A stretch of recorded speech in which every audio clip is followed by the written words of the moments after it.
إن الحمد لله نحمده ونستعينه ونستغفره ونعوذ بالله من شرور أنفسنا ومن سيئات أعمالنا من يهده الله فلا مضل له ومن يضلله فلا هادي له وأشهد أن لا إله إلا الله وحده لا شريك له وأشهد أن محمدا عبده ورسوله أما بعد فإن خير الحديث كتاب الله وخير الهدي هدي محمد صلى الله عليه وسلم وشر الأمور محدثاتها وكل محدثة بدعة وكل بدعة ضلالة وكل ضلالة في النار.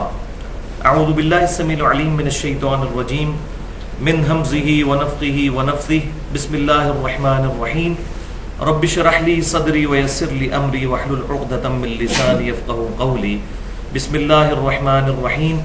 إن الله وملائكته يصلون على النبي يا أيها الذين آمنوا صلوا عليه وسلموا تسليما. اللهم صل على محمد وعلى آل محمد كما صليت على إبراهيم وعلى آل إبراهيم إنك حميد مجيد. اللهم بارك على محمد وعلى آل محمد كما باركت على إبراهيم وعلى آل إبراهيم إنك حميد مجيد. آج قرآن کلاس نمبر 99 میں 13 اپریل 2013 کو ہفتے کے دن انشاءاللہ تعالی ہم عقیدہ حاضر و ناظر کو ان ڈیٹیل ڈسکس کریں گے، جو پھر صوفیاء کے ہاں فنا فی شیخ کا عقیدہ بھی آیا، خصوصاً ہمارے اہل سنت کہلوانے والے تینوں گروہوں میں سے پہلے نمبر پر بریلوی مکتبہ فکر اور دوسرے نمبر پر دیوبند، ان کے اندر یہ عقیدہ پھر راسخ ہوا، اس کا انشاءاللہ انالیسز کریں گے. پچھلے دو مسلسل لیکچر سورۃ الانعام کی آیت نمبر 50 کے کانٹیکسٹ میں ہوئے ہیں، جو مسئلہ نمبر 6A اور 6B کے نام سے اہل سنت پاک .com پر ہمارے یوٹیوب کے چینل 720085 کے تحت اپلوڈ ہو چکے ہیں. وہ دو لیکچر جو تھے ان میں پہلا لیکچر تھا مسئلہ نمبر 6A، عقیدہ علم الغیب سے متعلق فرقہ وارانہ نظریات کا تحقیقی جائزہ، جو کہ 88 منٹ کی گفتگو تھی. اور اس کے بعد دوسرا لیکچر تھا مسئلہ نمبر 6B، الہام، کشف اور خوابوں کی حقیقت سے متعلق فرقہ وارانہ نظریات کا تحقیقی جائزہ، وہ 108 منٹ کی گفتگو. ان لیکچرز کے ساتھ ایک اور کمپلیمنٹری ٹاپک، ایک جڑا ہوا مضمون ہے، اور میں چاہ رہا ہوں کہ اس کو یہیں پر ایڈریس کر لیا جائے تاکہ اس حوالے پر کوئی تشنگی باقی نہ رہے. اور وہ ٹاپک ہے عقیدہ حاضر و ناظر، جو ہمارے سب کانٹیننٹ میں اس نام سے جانا جاتا ہے. ویسے پوری دنیا کے اندر صوفیاء کا یہ عقیدہ سینکڑوں سالوں سے موجود ہے.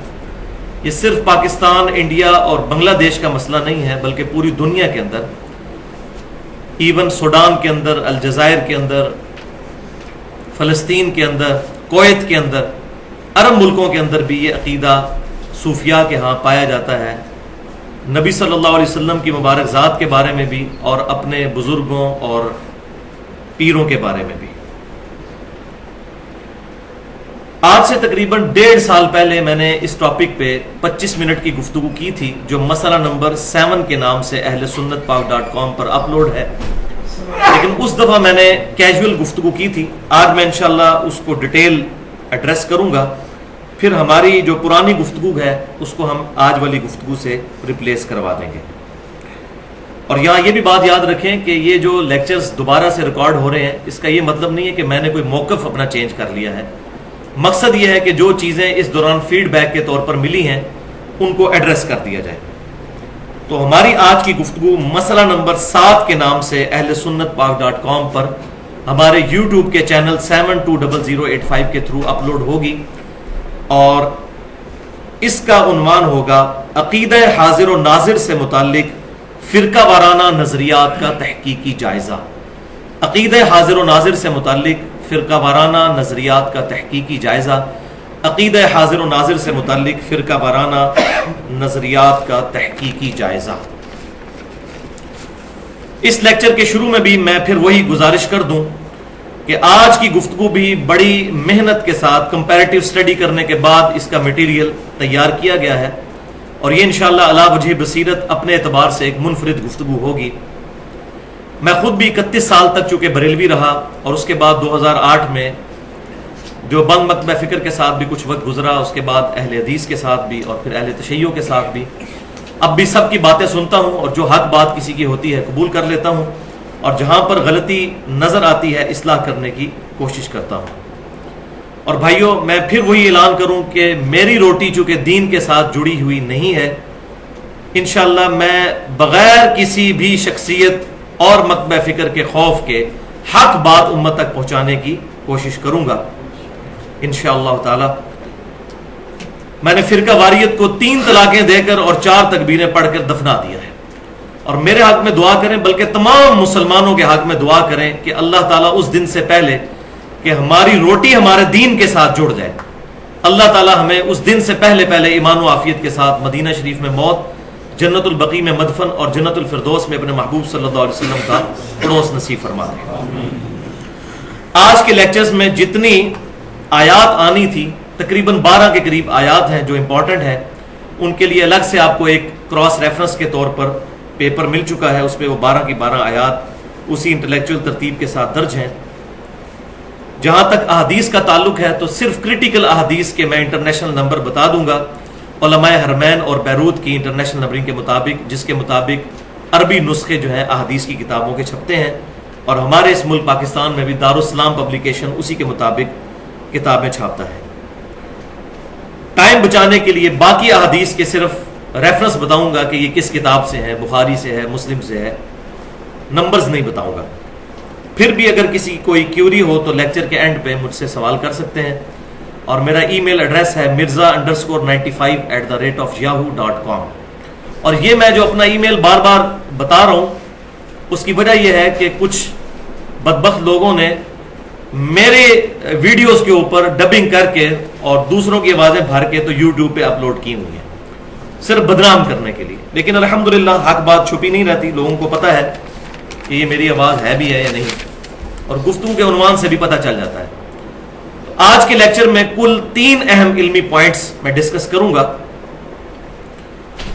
لیکچر میں انٹرسٹ کے لیے میں شروع میں ہی بتا دیتا ہوں، پہلا علمی پوائنٹ ہوگا عقیدہ حاضر و ناظر کی ڈیفینیشن سے متعلق، کہ عقیدہ حاضر و ناظر ہے کیا، اور اسی میں ساتھ پھر وہ ٹروتھ بھی ریویل کروں گا کہ اس عقیدے کا بانی کون ہے۔ انڈیا، پاکستان اور بنگلہ دیش کے سب کانٹیننٹ کے ایریے میں کون سا شخص ہے جس نے پہلی دفعہ امت کو اس ڈگر پر چلایا، اور معذرت کے ساتھ وہ اہل سنت کہلوانے والے تینوں گروہ بریلوی، دیوبندی اور سلفی یعنی اہل حدیث کے مشترکہ بزرگ ہیں۔ میں انشاءاللہ ان کا نام بعد میں بتاؤں گا۔ دوسرے پوائنٹ پہ قرآن پاک کی آیات اور احادیث جن سے ڈائریکٹلی عقیدہ حاضر و ناظر لوگوں نے ڈیڈکٹ کیا، ان کو انشاءاللہ ڈسکس کریں گے۔ اور تیسرے پوائنٹ پہ پھر انشاءاللہ تعالی وہ آیات اور احادیث جس سے انڈائریکٹلی رزلٹ نکالا گیا عقیدہ حاضر و ناظر سے متعلق، ان کو انشاءاللہ ڈسکس کریں گے، اور اسی میں لیکچر کنکلوڈ بھی ہوگا۔ اور یہاں یہ بات یاد رکھیے، یہ جو عقیدہ حاضر و ناظر ہے، یہ بدقسمتی کے ساتھ اہل سنت اور اہل تشیع دونوں کے اندر آ چکا ہے صوفیاء کے زیر اثر۔ اہل سنت کہلوانے والے تینوں گروہ بریلوی، دیوبندی اور سلفیوں کے بھی کچھ بزرگ اس عقیدے کو رکھتے تھے، لیکن الحمدللہ آج کے جو اہل حدیث ہیں ان کے علماء کا ایسا کوئی عقیدہ نہیں ہے۔ لیکن مسئلہ وہی ہے کہ وہ پرانے بزرگوں کو غلط نہیں کہتے، وہ بانگ دہل جو کہنا چاہیے۔ تو اللہ کا نام لے کر آج کے لیکچر کی طرف آتے ہیں، 3 علمی پوائنٹس کو ڈسکس کرتے ہیں۔ ایک دفعہ درود شریف پڑھ لیجئے۔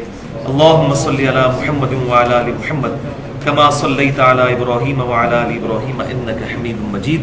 اللہم بارک علی محمد وعلی آل محمد کما بارکت علی ابراہیم وعلی آل ابراہیم انک حمید مجید۔ پوائنٹ نمبر 1، حاضر و ناظر کا عقیدہ کیا ہے اور اس کا بانی کون ہے؟ تو بھائیو، عربی ڈکشنری القاموس کے مطابق حاضر لفظ جو ہے عربی میں حاضر، یہ ضاد ہے، اس کا مطلب ہوتا ہے موجود، اردو میں یہ لفظ استعمال ہوتا ہے حاضر، اور اس کا جو اپوزٹ ورڈ ہے عربی زبان میں وہ ہے غائب، جو موجود نہ ہو۔ تو دوسرا لفظ ہے ناظر۔ ناظر کہتے ہیں عربی زبان میں دیکھنے والے کو، اردو میں بھی ہم نظر کا لفظ استعمال کرتے ہیں، مشاہدہ کرنے والا۔ حاضر و ناظر کا عقیدہ قرآن و سنت میں کہیں بھی اس نام سے موجود نہیں ہے، یہ خالصتاً صوفیاء کی اصطلاح ہے،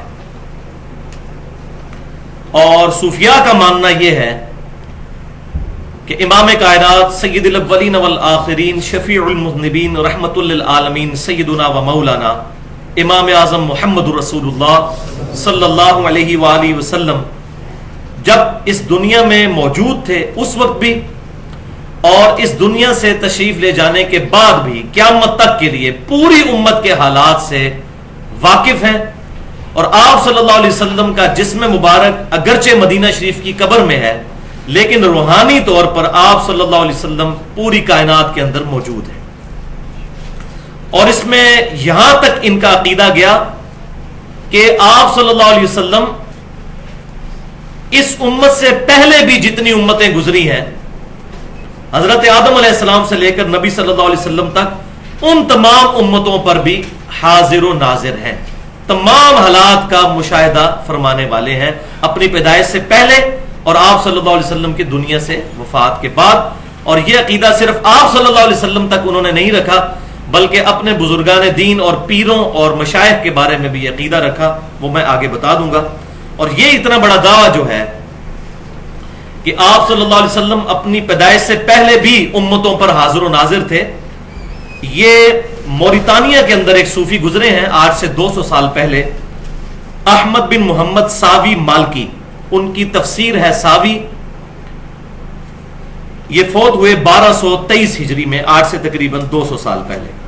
سورۃ القصص کی آیت نمبر 44 تا 46 کی تفسیر کے دوران انہوں نے یہ موقف اڈاپٹ کیا کہ آپ صلی اللہ علیہ وسلم اگلی امتوں پر بھی حاضر و ناظر تھے اور قیامت تک حاضر و ناظر ہیں، وَلِعَوْذُ بِاللَّهِ تَعَالَى۔ اس عقیدے پر ان کے جو کتاب و سنت سے دلائل ہیں ان کو انشاءاللہ اگلے پوائنٹس میں ڈسکس کریں گے۔ اب اس کڑوی بات کی طرف آئیں کہ اس عقیدے کا بانی کون ہے۔ تو بھائیو، اہل سنت کہلوانے والے تینوں گروہ انڈیا پاکستان کے اندر، یعنی بریلوی، دیوبندی اور اہل حدیث کے بھی چند بڑے علماء، سب اہل حدیث نہیں، چند بڑے علماء اس شخصیت کو بہت عزت اور احترام کہتے ہیں، اور اپنی کتابوں میں رحمت اللہ علیہ بھی لکھتے ہیں کہ ان کی احادیث کے لیے بڑی خدمات ہیں۔ اور وہ پرسنالٹی ہیں شاہ عبد الحق محدث دہلوی، المتوفا 1052 ہجری، آج سے تقریباً 400 سال پہلے یہ گزرے ہیں، جن کو خصوصاً بریلوی اور دیوبندی مکتبہ فکر کے علماء، خواہ احمد رضا بریلوی صاحب ہوں یا رشید احمد گنگوئی صاحب ہوں یا قاسم نانوتوی صاحب ہوں یا اشرف علی تھانوی صاحب ہوں یا مفتی احمد یار خان نعیمی صاحب ہوں، محقق علی الاطلاق ان کو کہتے ہیں۔ اور پاکستان میں اہل حدیث مکتبہ فکر میں سے ایک بڑے عالم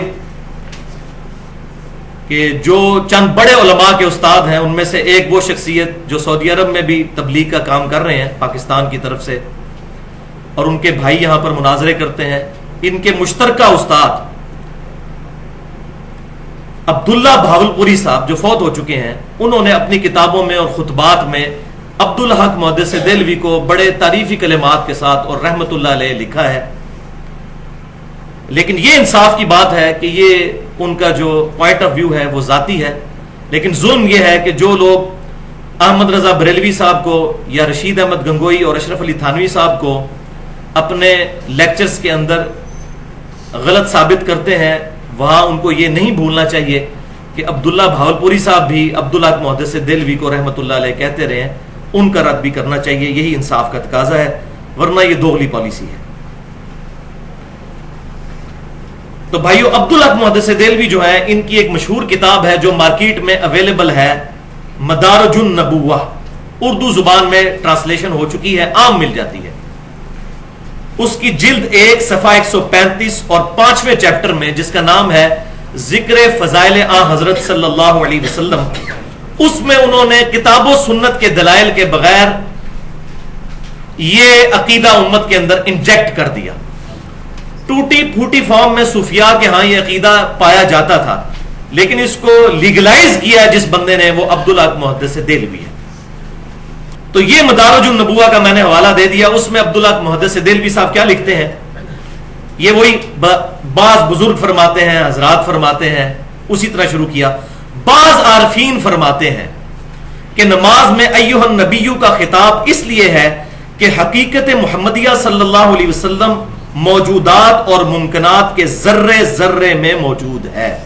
استغفر اللہ واتوب الیہ. یہ اکثر کہتے ہیں جو بریلویوں کا عقیدہ ہے جی نبی صلی اللہ علیہ وسلم ذرے ذرے میں موجود ہیں. یہ بریلویوں کا خالی عقیدہ نہیں ہے. بریلوی، دیوبندی اور چند اہل حدیثوں کے بزرگ، شاہ عبدالحق محدث دہلوی المتوفا 1052 ہجری، یہ ان کا عقیدہ ہے. یہ ایھا النبیوں کے عقیدے کو جو انہوں نے توڑ موڑ کر پیش کیا اور آدھی حدیث پیش کی بخاری اور مسلم کی، وہ میں بعد میں ایڈریس کرتا ہوں، فی الحال اس کو سنتے جائیں. اس لیے نمازوں کی ذات میں بھی موجود اور حاضر ہیں، لہذا نمازی اس معنی سے آگاہ رہے اور اس شہود سے غافل نہ ہو تاکہ قرب کے نور اور معرفت کے اسرار سے کامیاب ہو جائے. یہ انہوں نے عقیدہ دیا. یہی عقیدہ پھر دیوبند کے رشید احمد گنگوئی صاحب اور احمد رضا بریلوی صاحب اور مفتی احمد یا خان نعیمی صاحب نے جال حق میں نقل کیا. اور یہ رشید احمد گنگوئی صاحب وہ ہیں جن کو فضائل اعمال والے شیخ زکریا صاحب قطب الاقطاب لکھتے ہیں اپنی فضائل اعمال کے اندر، اور قطب الارشاد اور غوث وقت. تو میں پھر وہی بات کروں گا کہ ظلم تو یہ ہے کہ جب ان عقائد کا رد کیا جاتا ہے تو پھر ان صوفیاء کو جو کہ اگلے لوگ گزر چکے جنہوں نے ان عقیدوں کو امت میں انجیکٹ کیا، ان کو رحمت اللہ علیہ کہا جاتا ہے. امام سیوطی رحمت اللہ علیہ المتوفا 911 ہجری، ان کی ایک کتاب شرح الصدور، احمد رضا بریلوی صاحب اور دیوبند مکتبہ فکر کے علماء کی جو تعلیمات ہیں وہ ایک پلڑے میں رکھ دی جائیں، اس سے زیادہ گمراہیاں اس شرح الصدور کے اندر موجود ہیں. اتنی نبی صلی اللہ علیہ وسلم کی گستاخیاں کہ انہوں نے نبی صلی اللہ علیہ وسلم کی وفات کے 500 600 سال کے بعد کے واقعات لکھے ہیں کہ آپ صلی اللہ علیہ وسلم صحابہ سمیت جنازہ پڑھنے کے لیے امتیوں کا آتے تھے، اور ان کو سارے امام سیوطی کہہ رہے ہیں. لیکن الحمدللہ میں حق گو آدمی ہوں، میں سب کو ایک ہی پلڑے میں رکھتا ہوں. تو میں آج اپنا مقدمہ بریلوی، دیوبندی اور اہل حدیث عوام کی عدالت میں پیش کر رہا ہوں، علماء نہیں، کہ خود فیصلہ کریں کہ جن لوگوں کے یہ عقیدے ہوں ان کو رحمت اللہ علیہ کہنا چاہیے یا ان کے لیے نرم گوشہ رکھنا چاہیے. ہاں لعنت اللہ علیہ نہ کہیں، نہ ان کو کافر کہیں، لیکن کم از کم رحمت اللہ علیہ تو کہنا چھوڑ دیں. تو ان بزرگوں کے ذرا حوالے بھی ملاحظہ فرمائیے. پہلا حوالہ دیوبند مکتبہ فکر کے سب سے بڑے بزرگ رشید احمد گنگوہی المتوفا 1323 ہجری، یعنی تقریباً 8 سے 100 سال پہلے فوت ہوئے. ان کی کتاب ہے امداد السلوک، اس کے صفحہ نمبر 10 پر لکھتے ہیں فنا فی الشیخ کا عقیدہ، کہ پیر کے اندر فنا ہو جانا چاہیے انسان کو. یہ عقیدہ اپنے مریدین کو وہ سمجھا رہے ہیں. ظاہر ہے ان کو سمجھائیں گے تو تبھی ان کو بھی معاملہ لوگ کریں گے ویسا. وہ کہتے ہیں مرید یہ یقین رکھے کہ شیخ کی روح ایک جگہ میں محدود نہیں ہے، مرید دور ہو یا کہ نزدیک، اگرچہ پیر کے جسم سے دور ہے لیکن روحانیت سے دور نہیں. مرید کو چاہیے کہ ہر وقت پیر کا تصور رکھے اور دلی تعلق ظاہر بھی ہو، دل میں شیخ کو حاضر کر کے دل میں اپنے پیر سے مدد مانگے. اللہ کے حکم سے روح پیر اس پر القاء کر دے گی. اللہ کو بیچ میں ڈال دیا کہ اللہ کے حکم سے پیر کی روح القاء کر دے گی. انا للہ و انا الیہ راجعون. اس پہ میں وہی آیت پڑھوں گا، سورہ الزمر کی آیت نمبر 32. بسم اللہ الرحمن الرحیم. فمن اظلم ممن کذب علی اللہ، اس سے بڑھ کر ظالم کون ہے جو اللہ پر جھوٹی باتیں باندھتا ہے. اللہ کا حکم پیغمبروں کی طرف آتا ہے. اب اس میں امپلائڈ ہے شاید یہ اپنے بزرگوں کو پیغمبروں کا درجہ ہی دیتے ہیں. تبھی تو کسی بزرگ نے کلمہ پڑھوایا لا الہ الا اللہ چشتی رسول اللہ، اور کسی نے پڑھوایا لا الہ الا اللہ اشرف علی رسول اللہ والعیاذ باللہ تعالی. تو بھائیو یہ علم لدنی کے اوپر آج میں ایڈریس نہیں کروں گا، اس پہ میری تقریباً 82 منٹ کی گفتگو ہے. مسئلہ نمبر 55A کے نام سے اہل سنت پاک.com پر علم لدنی کے عقیدے کا تحقیقی جائزہ. اب احمد رضا بریلوی صاحب المتوفا 1340 ہجری، یہ بھی تقریباً 100 سال پہلے 1921 میں فوت ہوئے. وہ آپ کو پتا ہے کھلے ڈلے انسان تھے اور کوئی لحاظ نہیں کرتے تھے، آؤٹ سپوکن تھے، جس طرح میں بھی آؤٹ سپوکن ہوں. تو انہوں نے مزید کھول کے بتایا کہ فنافی شیخ کا عقیدہ کیا ہونا چاہیے، اس سے آپ کو مزید کھل جائے گا. ان کے ملفوظات ان کے اپنے بیٹے نے جمع کیے، مصطفیٰ رضا خان نوری صاحب، جن کو مفتی اعظم انڈیا بھی کہا جاتا تھا، 1981 میں مفوت ہوئے، جن کی وہ مشہور نعت ہے تو شمع رسالت ہے عالم تیرا پروانہ. یہ ان کے بیٹے تھے، انہوں نے اپنے والد کے ملفوظات خود جمع کیے ہیں. لہذا وہ جو ایک تھوک کے حساب سے حسن ظن ہم نے رکھا ہوتا ہے کہ جی پرانے بزرگوں کی کتابیں چینج ہو گئی ہیں، یہ ان کے عقیدے نہیں ہو سکتے. تو اس حسن ظن کو میں بتا رہا ہوں کہ وہ حسن ظن اتنا بھی سیدھا نہیں ہے. اپنے بیٹے نے ملفوظات جمع کیے، ہمارے جہلم شہر سے بھی بک کارنر نے چھاپے ہیں، اس کا پیج نمبر ہے 152 اور حصہ ہے دوسرا. اور یہ ملفوظات اعلی حضرت .net ایک ویب سائٹ ہے بریلی کی، خود ان کی اپنی جو لڑی آگے چل رہی ہے ان کی اپنی ویب سائٹ، اس پہ بھی اس کی سافٹ کاپیز رکھی ہوئی ہیں، کوئی چینج نہیں ہے جو میں پڑھنے لگا ہوں. فنافی شیخ کے مرتبے کے بارے میں ان سے پوچھا گیا کہ بتائیے یہ شیخ کا تصور کیسے کیا جائے گا. تو فرماتے ہیں ارشاد، یہ خیال رہے کہ میرا شیخ میرے سامنے ہے اور میرے قلب کو اور اپنے قلب کو اس کے قلب کے نیچے تصور کر کے سمجھے کہ سرکار صلی اللہ علیہ وسلم کے قلب انور سے انوارات چھلک کر میرے شیخ کے قلب پر اور وہاں سے میرے دل پر آ رہے ہیں. یہ ساری تھیوریٹیکل باتیں آپ دیکھ لیں. پھر کچھ عرصہ بعد یہ حالت ہو جائے گی کہ شجر و حجر یعنی درختوں میں اور پتھروں میں حتیٰ کہ دیواروں پر بھی شیخ کی صورت نظر آئے گی. وہ کہتے ہیں ہر جگہ آپ کو شیخ پھر نظر آنا شروع ہو جائیں گے، یہاں تک کہ نماز میں بھی جدا نہیں ہوگی. وَلِعَوْذُ بِاللَّهِ تَعَالَى. پھر ہر حال میں اپنے ساتھ ہی پاؤ گے. پھر انہوں نے مزید تسلی دلوانے کے لیے ایک واقعہ بھی ساتھ بیان کیا کہ میں آپ کو مزید سمجھاتا ہوں کہ فنافی شیخ کا عقیدہ کیا ہوتا ہے. وہ کہتے ہیں کہ سید عبدالعزیز دباغ، یہ وہ صوفی ہیں جو دیوبند اور بریلویوں کے مشترکہ بزرگ ہیں، ان کے ایک مرید تھے سیدی احمد، ان کی 2 بیویاں تھیں. اب مجھے شرم آ رہی ہے واقعہ بھی بیان کرتے ہوئے. تو فرمایا اپنے مرید سے کہ تم نے رات کو ایک بیوی کے جاگتے ہوئے دوسری بیوی کے ساتھ کیوں ہم بستری کی؟ ایسے مت کیا کرو. عرض کیا حضور وہ تو سو رہی تھی. فرمایا نہیں، سوتی نہ تھی، جاگ رہی تھی.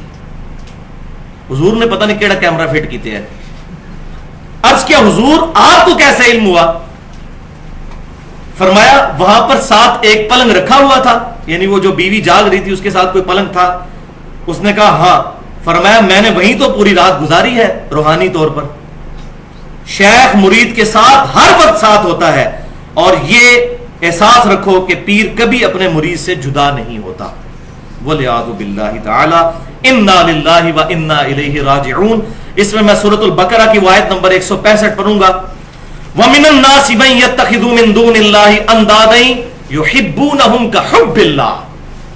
کہ لوگوں میں ایسے لوگ بھی ہیں جو اللہ کو چھوڑ کر اور ہستیوں سے ایسی محبت کرتے ہیں جو محبت ان کو اپنے رب کے ساتھ رکھنی چاہیے.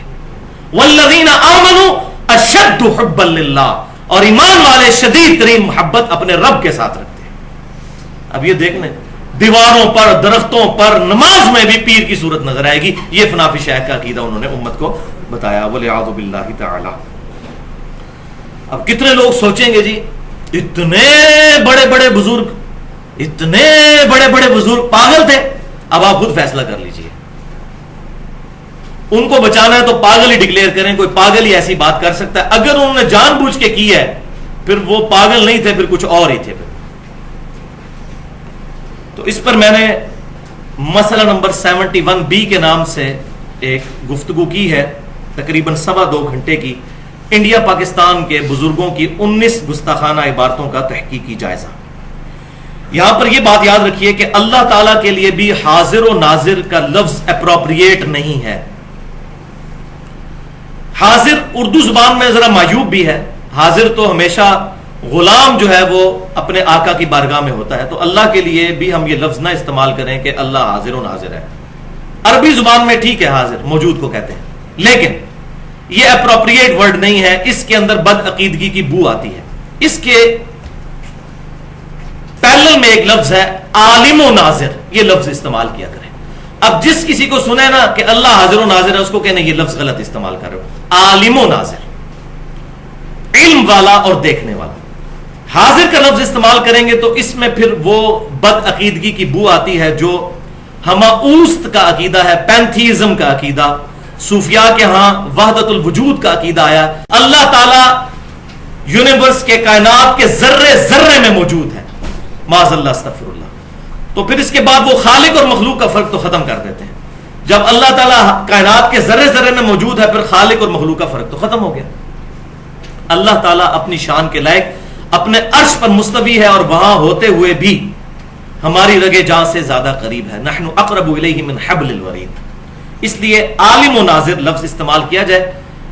آج موقع نہیں ہے، اس پہ میں نے 1 گھنٹے کی اپنی نوعیت کی مشکل ترین گفتگو کی ہے. مسئلہ نمبر 41 کے نام سے اہل سنت پاک.com پر اللہ تعالیٰ کے اسماء و صفات کے حوالے سے نور من نور اللہ، وحدت الوجود اور علم الکلام. اور اسی لیکچر میں میں نے ڈاکٹر اسرار صاحب کے ساتھ جو میری 1-to-1 ملاقات ہوئی تھی اس کو بھی میں نے بیان کر دیا ہے. اب آ جائیے جناب علمی پوائنٹ نمبر 2 کی طرف. اس میں ہم انشاءاللہ تعالیٰ وہ آیات اور احادیث ڈسکس کریں گے جن کو بنیاد بنا کر عقیدہ حاضر و ناظر کے نام سے ایک عقیدہ امت میں انجیکٹ کیا گیا، ڈائریکٹ جن کو بنیاد بنایا گیا. اب اپنا ریفرنس پیج نکال لیجئے جس پر 12 آیات موجود ہیں. بسم اللہ الرحمن الرحیم. پہلی آیت ہے سورۃ الاحزاب کی آیت نمبر 45. یا ایھا النبی انا ارسلناک شاہدا ومبشرا ونذیرا وداعیا الی اللہ باذنہ وسراجا منیرا. یہ مشہور آیت ہے. اے نبی صلی اللہ علیہ وسلم، بے شک ہم نے آپ کو بھیجا ہے گواہ بنا کر، خوشخبری دینے والا اور ڈر سنانے والا، اور اللہ تعالی کی طرف بلانے والا، اور اللہ کے اذن سے چمکا دینے والا آفتاب. اس میں جو لفظ ہے شاہد، عربی زبان میں اس کے لیے جو روٹ ورڈ ہے وہ ہے شاہدہ. اسی سے شاہدن اور شہیدن بنتا ہے، جس کا مطلب ہے گواہ، جو موقع پر حاضر ہو، دیکھنے والا ہو. اور شہید جو اللہ کی راہ میں مارا جاتا ہے اس کو بھی شہید اس لیے کہا جاتا ہے کہ وہ اپنی جان اپنے رب کے حضور قربان کر کے اپنے عمل سے اس بات کی گواہی دے دیتا ہے کہ جو میرا یقین ہے اس پر میں محکم طریقے سے قائم ہوں. تو اپنے عمل سے وہ گواہی دیتا ہے اللہ کے ایک ہونے کی، اس لیے اس کو بھی شہید کہا جاتا ہے. قرآن پاک میں شہید کا لفظ جہاں بھی استعمال ہوا یا شاہد کا لفظ، تو یہ لفظ لغت کے معنوں میں استعمال نہیں ہوا، الا یہ کہ چند ایک موقعوں کے اوپر. جب دین کی ٹرم میں استعمال ہوا تو یہ اصطلاحاً استعمال ہوا. مثال کے طور پر عربی زبان میں رسول کہتے ہیں پیغام لانے والے کو. پوسٹ مین اور ڈاکیے کے لیے بھی عربی میں رسول کا لفظ استعمال ہوتا ہے عربی لغت میں. لیکن دین کی اصطلاح میں رسول کا مطلب معاذ اللہ استغفر اللہ ڈاکیہ نہیں ہوگا، بلکہ اللہ تعالیٰ کا وہ محبوب ترین بندہ جس کو اللہ تعالیٰ نے نامزد کیا ہے اپنے دین کا پیغام انسانیت تک پہنچانے کے لیے. اصطلاح میں رسول کا معنی اور ہوا اور لغت میں اور ہوا. بالکل اس طریقے سے شاہد اور شہید کا معنی لغت میں تو ہے گواہ، حاضر، موجود، لیکن اسلام کی اصطلاح میں اس کا معنی کچھ اور ہے. اور وہ کیا ہے؟ وہ اگلی آیت پڑھیے، ریفرنس نمبر 2 سورۃ النساء آیت نمبر 41 ہے. بسم اللہ الرحمن الرحیم. فَكَيْفَ إِذَا جِئْنَا مِن كُلِّ أُمَّةٍ بِشَهِيدٍ. پس وہ وقت کیسا ہوگا جبکہ ہم ہر امت میں سے ایک گواہ کو اٹھائیں گے. وَجِئْنَا بِكَ عَلَى هَؤُلَاءِ شَهِيدًا. اور اے محبوب صلی اللہ علیہ وسلم، آپ کے ان امتیوں پر آپ کو ہم گواہ بنائیں گے. ہر امت سے گواہ اٹھائیں گے اور آپ کی امت سے آپ گواہ ہوں گے. یعنی ہر امت سے اس امت کا پیغمبر گواہ بن کر اٹھے گا اور کیا گواہی دے گا کہ میں نے اپنے رب کا پیغام اے اللہ تیرے بندوں تک پہنچا دیا تھا. یہ وہ گواہی دے گا. تو پرائمری طور پر تمام انبیاء کرام علیہم السلام شاہد اور شہید ہیں، لیکن اس امت کو یہ اعزاز حاصل ہے کہ ختم نبوت صلی اللہ علیہ وسلم کی وجہ سے اللہ تعالیٰ نے اس امت کو بھی یہ ٹائٹل دیا ہے کہ یہ بھی امت شہید امت ہے، یہ بھی امت شاہد امت ہے۔ وہ آگے آیات آ جائیں گی۔ پہلے میں اس آیت کے کانٹیکسٹ میں سورۃ النساء کی آیت نمبر 41 کے کانٹیکسٹ میں صحیح بخاری اور صحیح مسلم کی ایک حدیث ہے وہ بیان کر دوں کہ سیدنا عبداللہ ابن مسعود رضی اللہ تعالیٰ عنہ کہتے ہیں، امام بخاری اس کو کتاب التفسیر میں لے کر آئے اسی آیت کی تفسیر میں، اور یہ مسلم میں بھی ہے حدیث، کہ ایک دن آپ صلی اللہ علیہ وسلم نے مجھ سے فرمائش کی کہ عبداللہ مجھے قرآن سناؤ۔ تو میں نے عرض کیا اللہ کے رسول صلی اللہ علیہ وسلم قرآن تو آپ پر نازل ہوا، میں آپ کو قرآن سناؤں؟ تو آپ صلی اللہ علیہ وسلم نے فرمایا کہ مجھے دوسروں سے قرآن سن کر لطف حاصل ہوتا ہے۔ تو سیدنا ابن مسعود رضی اللہ تعالیٰ عنہ کہتے ہیں کہ میں نے قرآن کی تلاوت کرنا شروع کی اور سورۃ النساء کی۔ جب میں اس آیت پر پہنچا فَكَيْفَ إِذَا جِئْنَا مِن كُلِّ أُمَّةٍ بِشَهِيدٍ وَجِئْنَا بِكَ عَلَى هَؤُلَاءِ شَهِيدًا، پس وہ وقت کیسا ہوگا جب ہم ہر امت میں سے ایک گواہ یعنی پیغمبر کو اٹھائیں گے اپنی امت کے خلاف گواہی دینے کے لیے، اور اے محبوب صلی اللہ علیہ وسلم آپ کو ہم آپ کی امت پر گواہی دینے کے لیے اٹھائیں گے۔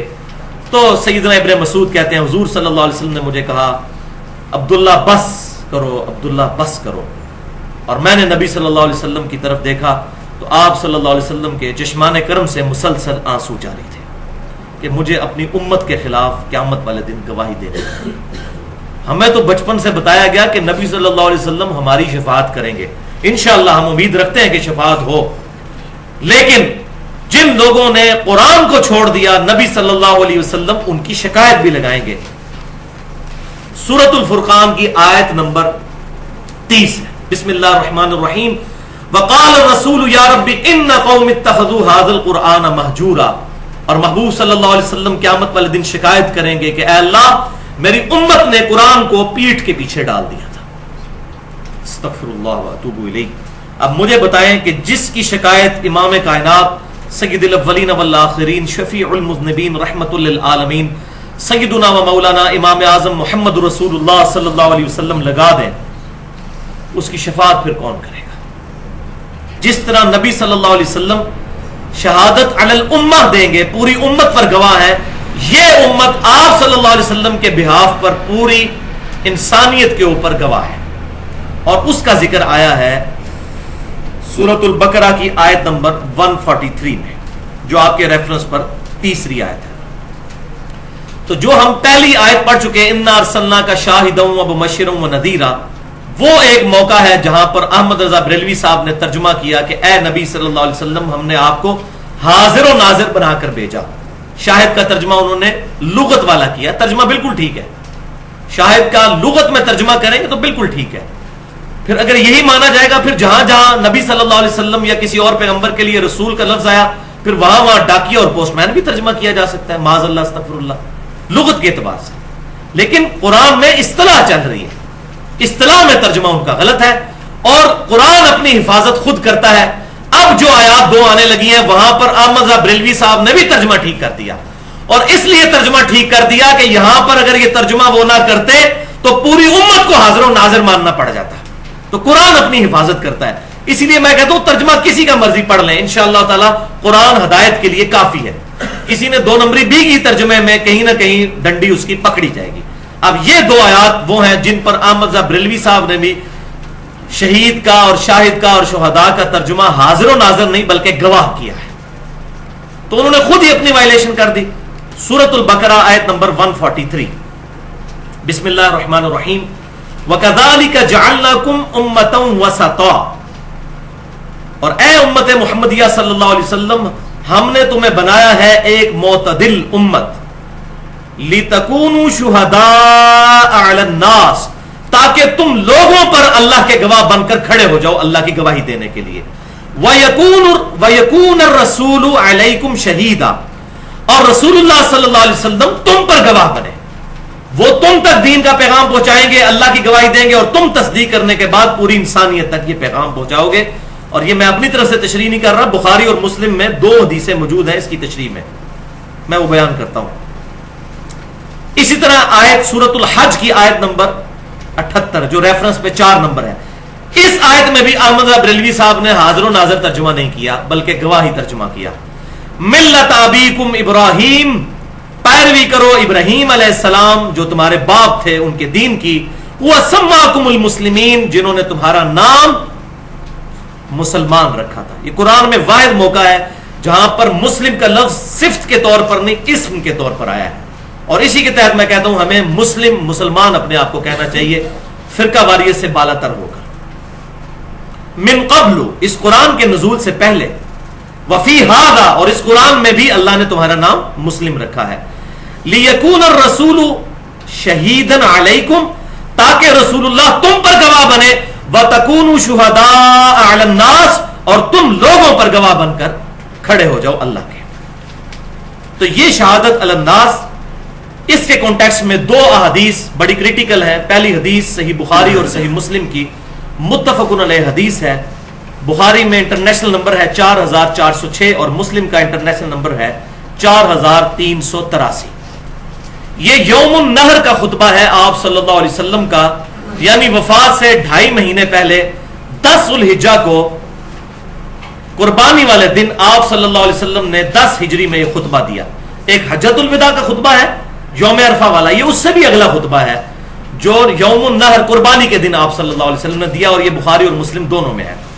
کافی لمبا خطبہ ہے, اس میں الفاظ کچھ یوں بھی ہیں کہ تمہارے خون یعنی تمہاری جانیں, تمہارے مال اور تمہاری عزتیں ایک دوسرے پر اسی طرح حرام ہے جیسا کہ آج کا یہ مہینہ یعنی ذوالحجہ کا مہینہ, یہ شہر مکہ اور یہ دن یعنی 10 ذوالحجہ کا دن.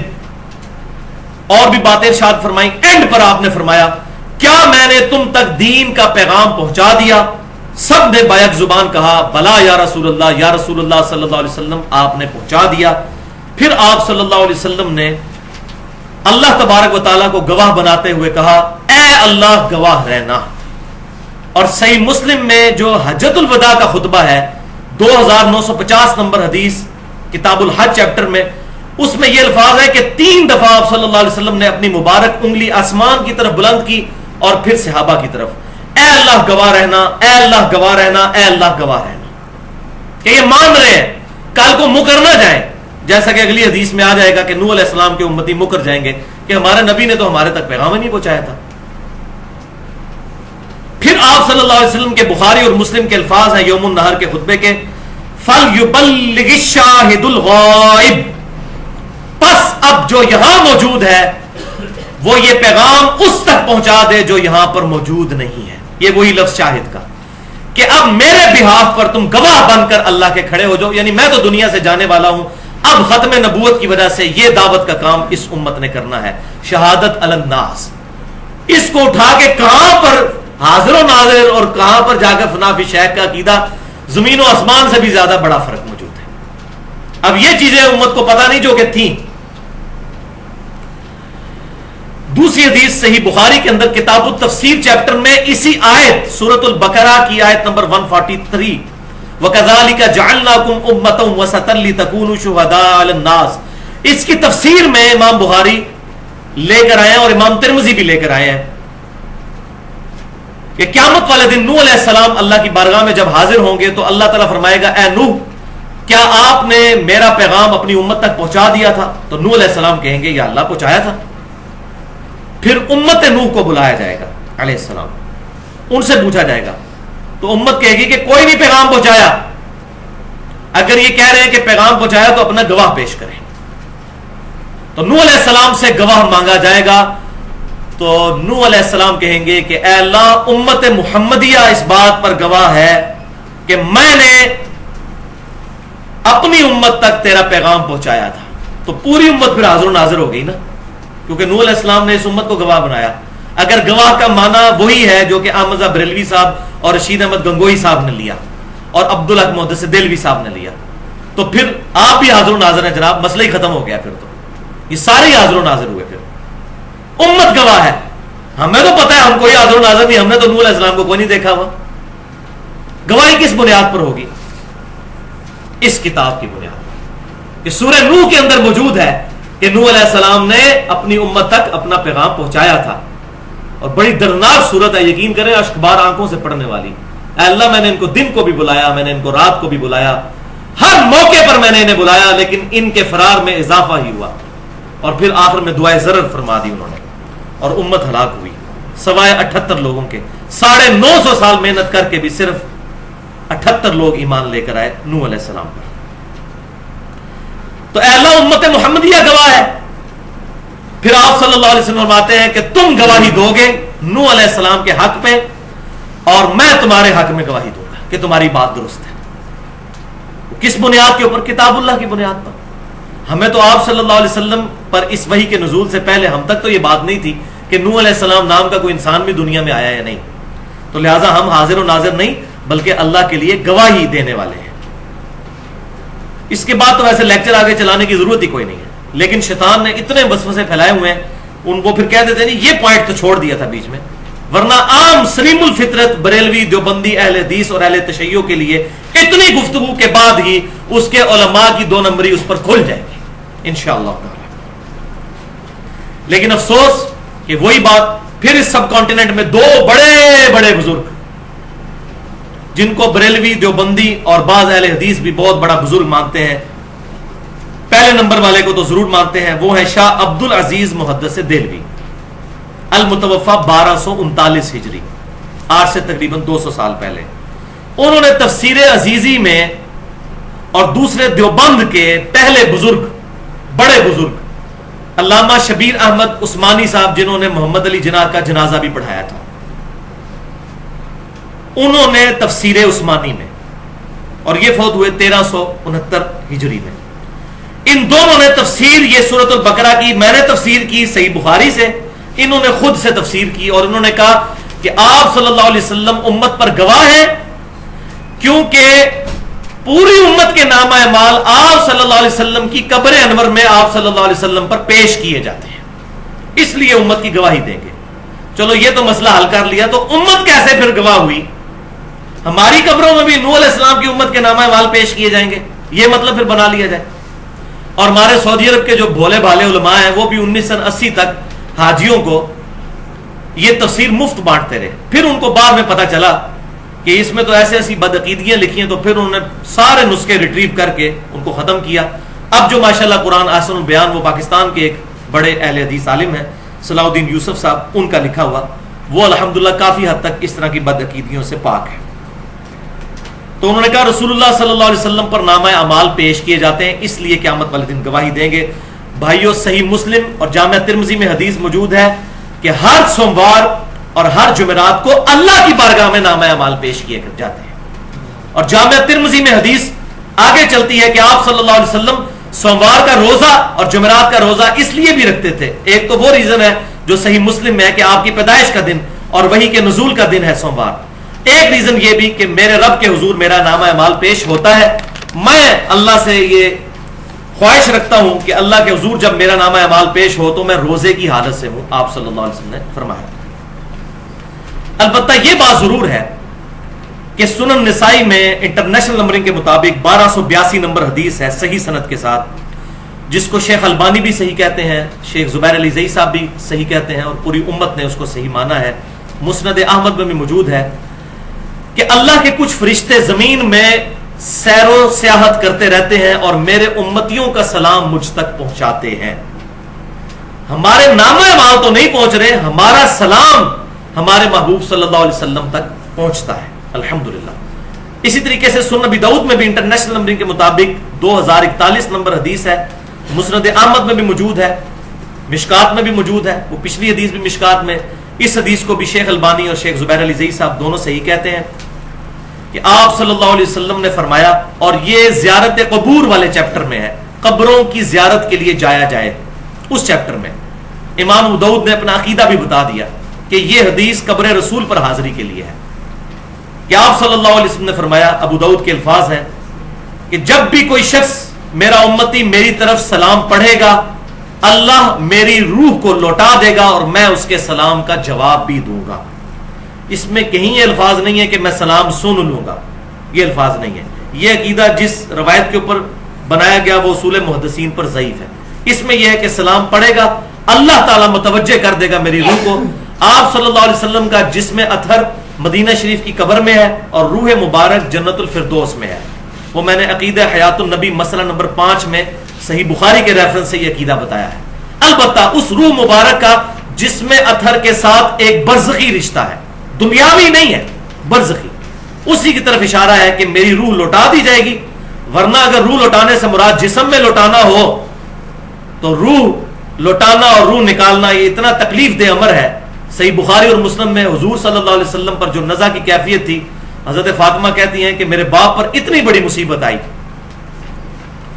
تو نبی صلی اللہ علیہ وسلم نے مجھے تسلی دی کہ اے فاطمہ آج کے بعد تیرے باپ پر ایسی تکلیف نہیں آئے گی۔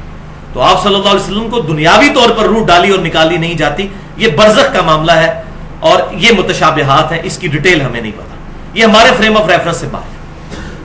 اور اسی کانٹیکسٹ میں وہ حدیث بھی بالکل ٹھیک ہے، الموطا امام مالک میں بھی موجود، سنن الکبریٰ البہیقی کے اندر بھی موجود، اور المصنف ابن ابی شیبہ میں انٹرنیشنل نمبر کے مطابق 11793 نمبر کہ ابن عمر رضی اللہ تعالیٰ عنہ جب بھی قبر رسول پر حاضر ہوتے تو پڑھتے السلام علیکہ یا رسول اللہ، پھر سیدنا ابو بکر کی قبر پر آ کر السلام علیکہ یا ابا بکر، اور پھر سیدنا عمر کی قبر پر آ کر السلام علیکہ یا ابتا، یہ پڑھا کرتے تھے، اور اس پر امت کا اتفاق ہے الحمدللہ۔ بلکہ ان کی تو روٹین ساتھ لکھی ہوئی ہے کہ جب بھی سفر پر جاتے تھے پہلے مسجد نبوی میں 2 نفل پڑھ کر تو تینوں قبروں پر حاضری دے کر پھر جاتے تھے، اور واپسی پر جب سفر سے آتے تھے اسی حدیث میں ہے تو 2 نفل مسجد نبوی میں پڑھ کر اس کے بعد 3 قبروں پر حاضری دیتے تھے۔ تو یہ السلام علیکہ یا رسول اللہ درود شریف قبر رسول پر پڑھنا صحابہ کی سنت ہے الحمدللہ، لیکن یہاں سے پڑھنا یہ کوئی ثابت نہیں ہے۔ بالکل اسی طریقے سے صحیح بخاری اور صحیح مسلم کی وہ متفق علیہ حدیث، یہاں میں وہ مسئلہ بھی کلیئر کروں گا ایھا النبیوں کا، تشہد کے چیپٹر میں ابن مسعود رضی اللہ تعالیٰ عنہ کہتے ہیں جب بھی ہم یہ تشہد پڑھا کرتے تھے تو ہم اپنی طرف سے الفاظ ایڈ کر دیتے تھے، السلام علینا وعلی عباد اللہ الصالحین کے ساتھ پڑھتے تھے، السلام علی جبرائیل، السلام علی میکائیل، السلام علی اسرافیل۔ تو آپ صلی اللہ علیہ وسلم نے ہمیں منع فرمایا، شکر ہے منع فرما دیا، ورنہ یہ لوگ کہتے ہیں یہ بدعت حسنہ کا پروف ہو گیا ہے۔ آپ نے فرمایا وہی کہو جو میں نے تعلیم فرمایا ہے، بخاری اور مسلم کے الفاظ ہیں، تم پڑھو السلام علیکہ ایھا النبی ورحمۃ اللہ وبرکاتہ، السلام علینا وعلی عباد اللہ الصالحین۔ جب تم یہ پڑھو گے تو زمین و آسمان میں جہاں بھی کہیں کوئی نیک بندہ موجود ہوگا اس تک تمہارا سلام پہنچ جائے گا، یعنی اللہ تعالیٰ سلام پہنچا دے گا۔ درود شریف میں بھی ہم کہتے ہیں اللہم صلی علی محمد وعلی آل محمد، اللہ تعالیٰ ہمارا سلام پہنچا دے گا۔ اب اللہ کی مرضی ہے فرشتوں کے ذریعے پہنچائے، خود پہنچائے، ہواؤں کے ذریعے، یہ اللہ تعالیٰ کے سبب، اس کی کیفیت میں ہم نہیں پڑھتے سوائے اس کے کہ جو ہمیں احادیث سے پتہ چلا۔ تو تمہارا سلام زمین و آسمان میں ہر نیک بندے تک پہنچ جائے گا، یہ عقیدہ بالکل واضح ہے، اس سے حاضر و ناظر کوئی نہیں ثابت ہوتا بلکہ سلام پہنچتا ہے۔ تو ہم الحمدللہ نماز میں آپ صلی اللہ علیہ وسلم کا تصور رکھ کر ہی نماز میں یہ پڑھ رہے ہوتے ہیں، اے نبی آپ پر سلام ہو انشاءاللہ۔ لیکن اگر کسی کا پیچھے یہ عقیدہ ہے کہ حضور یہاں پر روحانی طور پر موجود ہیں اور میری بات کو سن رہے ہیں، تو ایسا عقیدہ کتاب و سنت کے 100% خلاف ہے اور نبی صلی اللہ علیہ وسلم کی شان میں 100% گستاخی ہے۔ توبہ کرے بندہ اس عقیدے سے۔ جب آپ فرما رہے ہیں کہ سلام پہنچ جائے گا تو یہی عقیدہ ہے۔ اچھا یہاں پر یہ میں بات بتاؤں، ایک جھوٹی بات عوام میں عام ہوئی رد المختار فتاوی شامی کے حوالے سے کہ یہ شب معراج کی اللہ تعالیٰ اور محبوب صلی اللہ علیہ وسلم کی گفتگو ہے۔ نبی صلی اللہ علیہ وسلم نے کہا التحیات للہ والصلوات والطیبات، تو نبی صلی اللہ علیہ وسلم کو جواب میں کہا گیا السلام علیکہ ایھا النبی ورحمۃ اللہ وبرکاتہ۔ نبی صلی اللہ علیہ وسلم نے کہا السلام علینا وعلی عباد اللہ الصالحین، اور آگے پھر کلمہ شہادت پڑھا فرشتوں نے۔ یہ جھوٹی بات ہے، یہ کسی حدیث میں موجود نہیں ہے۔ تو اس کو بنیاد بنا کے پھر بعض لوگ کہتے ہیں جی وہ نماز کے اندر حقائقاً درود شریف پڑھنا چاہیے اور سلام پڑھنا چاہیے سٹوری کے طور پر کہ یہ شب معراج میں ہوا تھا، اور یہ بھائی کہیں نہیں ہے۔ بخاری اور مسلم میں الفاظ ہیں کہ آپ صلی اللہ علیہ وسلم ہمیں قرآن کی طرح تشہد تعلیم فرماتے تھے، اور بخاری کے الفاظ ہیں، ابن مسعود کہتے ہیں آپ صلی اللہ علیہ وسلم نے اپنے دونوں مبارک ہاتھوں میں میرا ہاتھ لے کر مجھے تشہد تعلیم فرمایا تھا۔ تو آپ نے تو نہیں کہا یہ میری گفتگو ہے شب معراج، یہ تعلیم فرمایا آپ صلی اللہ علیہ وسلم نے۔ اچھا اچھا یہاں پر میں ایک اور بات بھی عرض کر دوں کہ صحیح بخاری میں ابن مسعود رضی اللہ تعالیٰ عنہ کا ایک قول بھی ساتھ موجود ہے کتاب الاستئذان چیپٹر میں کہ حضور کی وفات کے بعد وہ کہتے تھے السلام علی النبی، السلام علیکہ ایھا النبی نہیں کہتے تھے. تو اس کی وجہ سے پھر دو ایکسٹریم رائے پائی جاتی ہیں. میں اس میں جو حق بات ہے وہ کروں کہ السلام علی النبی سیدنا ابن مسعود رضی اللہ تعالیٰ عنہ کا یہ قول شاذ ہے، کیونکہ امت نے اس قول کو ایکسیپٹ ہی نہیں کیا. امت کا اجماع جو ہے وہ السلام علیکہ ایھا النبی پر ہے کہ یہی کلمات پڑھنے ہیں، ان کو بدلنا نہیں ہے. تو ابن مسعود رضی اللہ تعالیٰ عنہ نے جو بدلا تو یہ ان کا ذاتی عمل ہے. وہ تو معوذتین کو بھی قرآن کا حصہ نہیں مانتے تھے، لیکن امت کا اجماع ہے کہ معوذتین جو ہیں قل اعوذ برب الفلق اور قل اعوذ برب الناس قرآن کا حصہ ہے. تو کسی بھی صحابی کی انڈیویجول رائے حجت نہیں ہے، اجماع صحابہ کا حجت ہے. اور انڈیویجول رائے بھی حجت ہو سکتی ہے اگر مخالفت نہ پائی جاتی ہو. تو چونکہ پوری امت نے ایھا النبی کو ایکسیپٹ کیا، لہٰذا یہ قول شاذ ہو جائے گا. ابن مسعود رضی اللہ تعالی عنہ کا اجماع حجت ہے، اور اس پہ میری 50 منٹ کی گفتگو ہے تقریباً. مسئلہ نمبر 31 کے نام سے اجماع کی حجیت اور اس کی 17 مثالیں. تو یہ میں نے علی النبی والا مسئلہ بھی کلیئر کر دیا، اور یہ عقلاً بھی غلط ہے. اس کی وجہ یہ ہے کہ نبی صلی اللہ علیہ وسلم جب دنیا میں موجود تھے تو اس وقت بھی مسلمان دنیا کے کئی شہروں میں پھیلے ہوئے تھے. حضور تو مدینہ شریف میں تھے، تو کیا مکے والے صحابہ علی النبی پڑھتے تھے؟ وہ تو ایھا النبی ہی پڑھتے تھے. تو لہٰذا ابن مسعود رضی اللہ تعالیٰ عنہ کا جو پوائنٹ آف ویو ہے یہ عقلاً بھی درست معلوم نہیں ہوتا، واللہ اعلم. لیکن ایک روایت ایسی ہے جس میں نامہ اعمال پیش ہونے والی جو بات ہے وہ موجود ہے. میں یہیں پر ایڈریس کر دیتا ہوں. وہ مسند بزار میں 5ویں جلد کے اندر پیج 308 اور حدیث نمبر ہے 1925.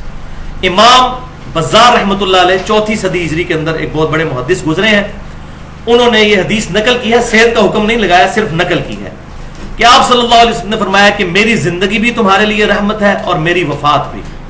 جب میں اپنی قبر میں جاؤں گا تو تمہارے نامہ اعمال مجھ پر پیش کیے جائیں گے. جس کے اعمال اچھے ہوں گے تو میں اللہ کی تعریف کروں گا، اور جس کے اعمال برے ہوں گے تو اس کے لیے میں استغفار کروں گا. لیکن یہ حدیث اصول محدثین پر، اور وہ اصول تو اب الحمدللہ ہم نے بچوں کو یاد کروا دیا ہے، یہ اس اصول کے اوپر جو صحیح مسلم کے مقدمے میں پیٹ رول موجود ہے کہ مدلس کی ان والی روایت ضعیف ہوتی ہے جب تک سما کی تصریح موجود نہ ہو. اور اس روایت میں 2 سکم ہیں، 2 راوی مدلس ہیں اور ان سے روایت کر رہے ہیں. سفیان ثوری مدلس ہیں، ان سے روایت کر رہے ہیں، اور عبد المجید بن ابی داؤد مدلس ہیں، ان سے روایت کر رہے ہیں، اور یہ ضعیف راوی بھی ہے. دوسرا، اگر کوئی کہتا ہے میں صحیح مسلم کے اندر موجود محدثین کے اس رول کو نہیں مانتا کہ مدلس کی ان والی روایت سما کی تصریح کے بغیر ضعیف ہوتی ہے، تو اس کے لیے پھر یہ علمی جواب ہے، اینٹی وینم، کہ مسند احمد میں یہ روایت موجود ہے، اور مشکات میں انٹرنیشنل نمبرنگ کے مطابق 4902 مفاخرت اور عصبیت کے بیان میں کہ آپ صلی اللہ علیہ وسلم نے فرمایا کہ جو شخص اپنے جاہلی نسب پر فخر کرے اس کو کہو کہ اپنے باپ کا عضو تناسل کاٹ کے اپنے منہ میں رکھ لے، اور یہ بات کنائے سے نہ کرو، ڈائریکٹ اس کو کہو کہ اپنے باپ کی شرمگاہ کاٹ کے اپنے منہ میں رکھ لو. وَلِعَوْذُ بِاللَّهِ تعالی. اب یہ حدیث تو ہے، کہتے ہیں کہ حدیث تو ہے نا جی، ڈگری تو ڈگری ہوتی ہے، اصلی ہو یا جعلی. حدیث تو حدیث ہوتی ہے، جعلی ہو یا اصلی. تو یہ نہیں ہے. مسلم کی پہلی حدیث ہی یہی ہے، اور بخاری میں بھی ہے، جس نے میری طرف جھوٹی حدیث منسوب کی وہ اپنا مقام دوزخ میں دیکھ لے. تو یہ معاملہ بڑا سینسٹیو ہے. اگر ساری حدیثیں صحیح ہوتی تو حضور کو یہ بات کہنے کی ضرورت کیوں پیش آتی؟ منکرین حدیث اسی لیے پیدا ہوئے کہ اس قسم کی ساری روایات کو ایکسیپٹ کیا گیا. اللہ کروڑوں رحمت نازل فرمائے محدثین پر جنہوں نے اصول بنا کر حدیث کو پرکھا، تاکہ آج ہم منکرین حدیث کے منہ توڑ سکتے ہیں. الحمدللہ. تو یہ جو حدیث ہے اتنی بےہودہ، یہ قرآن کے بھی خلاف ہے. قرآن پاک میں ہے وَإِنَّكَ لَعَلَىٰ خُلُقٍ عَظِيمٍ، اے محبوب صلی اللہ علیہ وسلم آپ اخلاق کے بلند ترین درجے پر فائز ہیں. اور بخاری اور مسلم کی متفق علیہ حدیث ہے، نبی صلی اللہ علیہ وسلم میں کنواری لڑکیوں سے زیادہ شرم و حیا موجود تھی. آپ کیسے یہ بات ارشاد فرما سکتے تھے؟ اس حدیث میں حسن بصری مدلس ہیں اور ان سے روایت کر رہے ہیں، وہی رول جو کہ وہ اعمال پیش ہونے والی حدیث میں ہے. تو اگر کسی نے اس کو صحیح ماننا ہے تو اس کو بھی صحیح مان کے اپنے ایمان کا بیڑا غرق کر لے. اور حسن بصری تو تابعی ہے، 70 صحابہ کی صحبت کرنے والے، سفیان ثوری اور عبد المجید بن ابی داؤد سے ہزاروں گنا بڑے امام ہیں، لیکن ان کی بھی تدریس والی روایت نہیں مانی جاتی. یہ ساری اصطلاحات سمجھنے کے لیے اور خصوصاً قبر رسول صلی اللہ علیہ وسلم سے ریلیٹڈ جو احادیث امت میں عام کی گئی کہ قبر پر جا کر مانگا جائے. ایک اعرابی آیا, اس نے نبی صلی اللہ علیہ وسلم سے کہا کہ میں نے گناہ کیا ہے, میرے لیے دعا کیجئے. قبر سے آواز آئی, جو ہمارے اکثر بریلوی اور دیوبندی مکتبہ فکر کے بھائی پیش کرتے ہیں. ان تمام احادیث کے بارے میں جو اصول محدثین کیا ہیں, بریلوی دیوبندی اہل حدیث کے مولویوں کے اصول نہیں, پہلے 300 سال کے محدثین کے اصول, اس پہ میرے 2 لیکچرز ہیں. مسئلہ نمبر 36 ضعیف الاسناد اور من گھڑت احادیث کے فتنے کا تحقیقی جائزہ, 1.5 گھنٹے کی گفتگو. اور دوسرا مسئلہ نمبر 43 وسیلہ اور توسل کے صحیح احکام و مسائل, اس میں بھی 1.5 گھنٹے کی گفتگو میں میں نے 5 وسیلے بتائے جو جائز ہیں اور 1 جو ثابت نہیں ہے. اس میں میں نے قبر رسول سے ریلیٹڈ جو روایات ہیں, جو صحیح روایتیں وہ بھی بیان کی اور جو ضعیف ہیں وہ بھی بیان کی الحمدللہ. اب اگلے ریفرنس نمبر 5 پر آ جائیے. ایک اور دلیل بڑی مضبوط ان کے دلائل کے اعتبار سے جو پیش کرتے ہیں, سورۃ الاحزاب کی آیت نمبر 6. بسم اللہ الرحمن الرحیم. النبی اولا بالمؤمنین من انفسہم وازواجہ امہاتہم.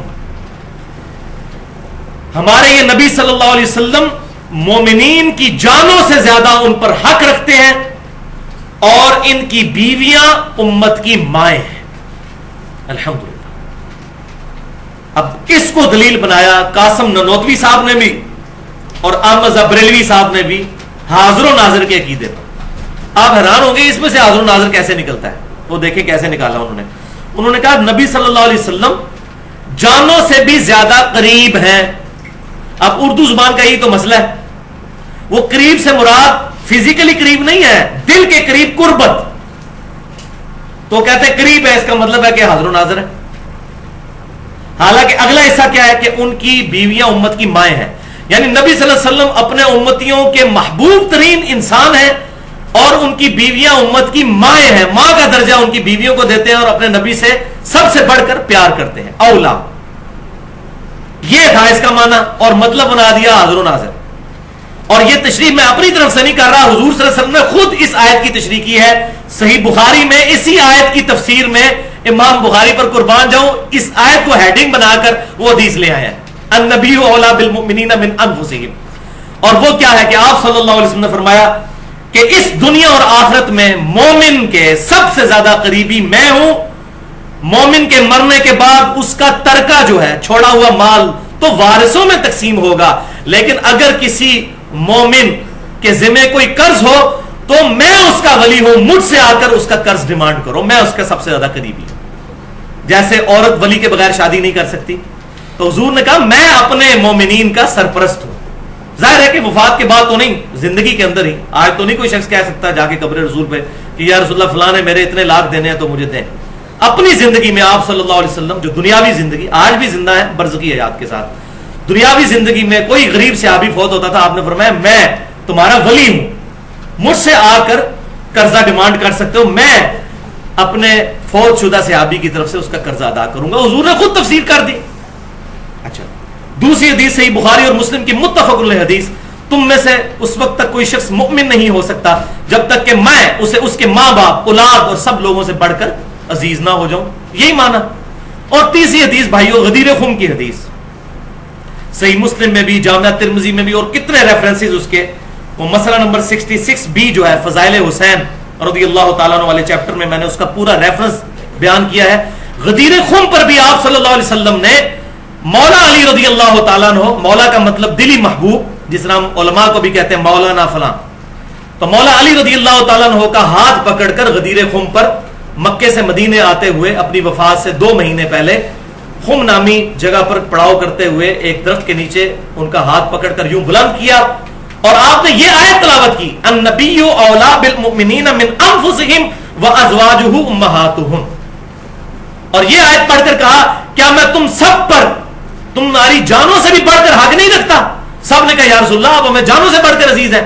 تو پھر آپ نے فرمایا من کنت مولاہ فہذا علی مولا, اب جو کوئی مجھے محبوب رکھتا ہے دلی طور پر وہ علی سے بھی محبت کرے گا.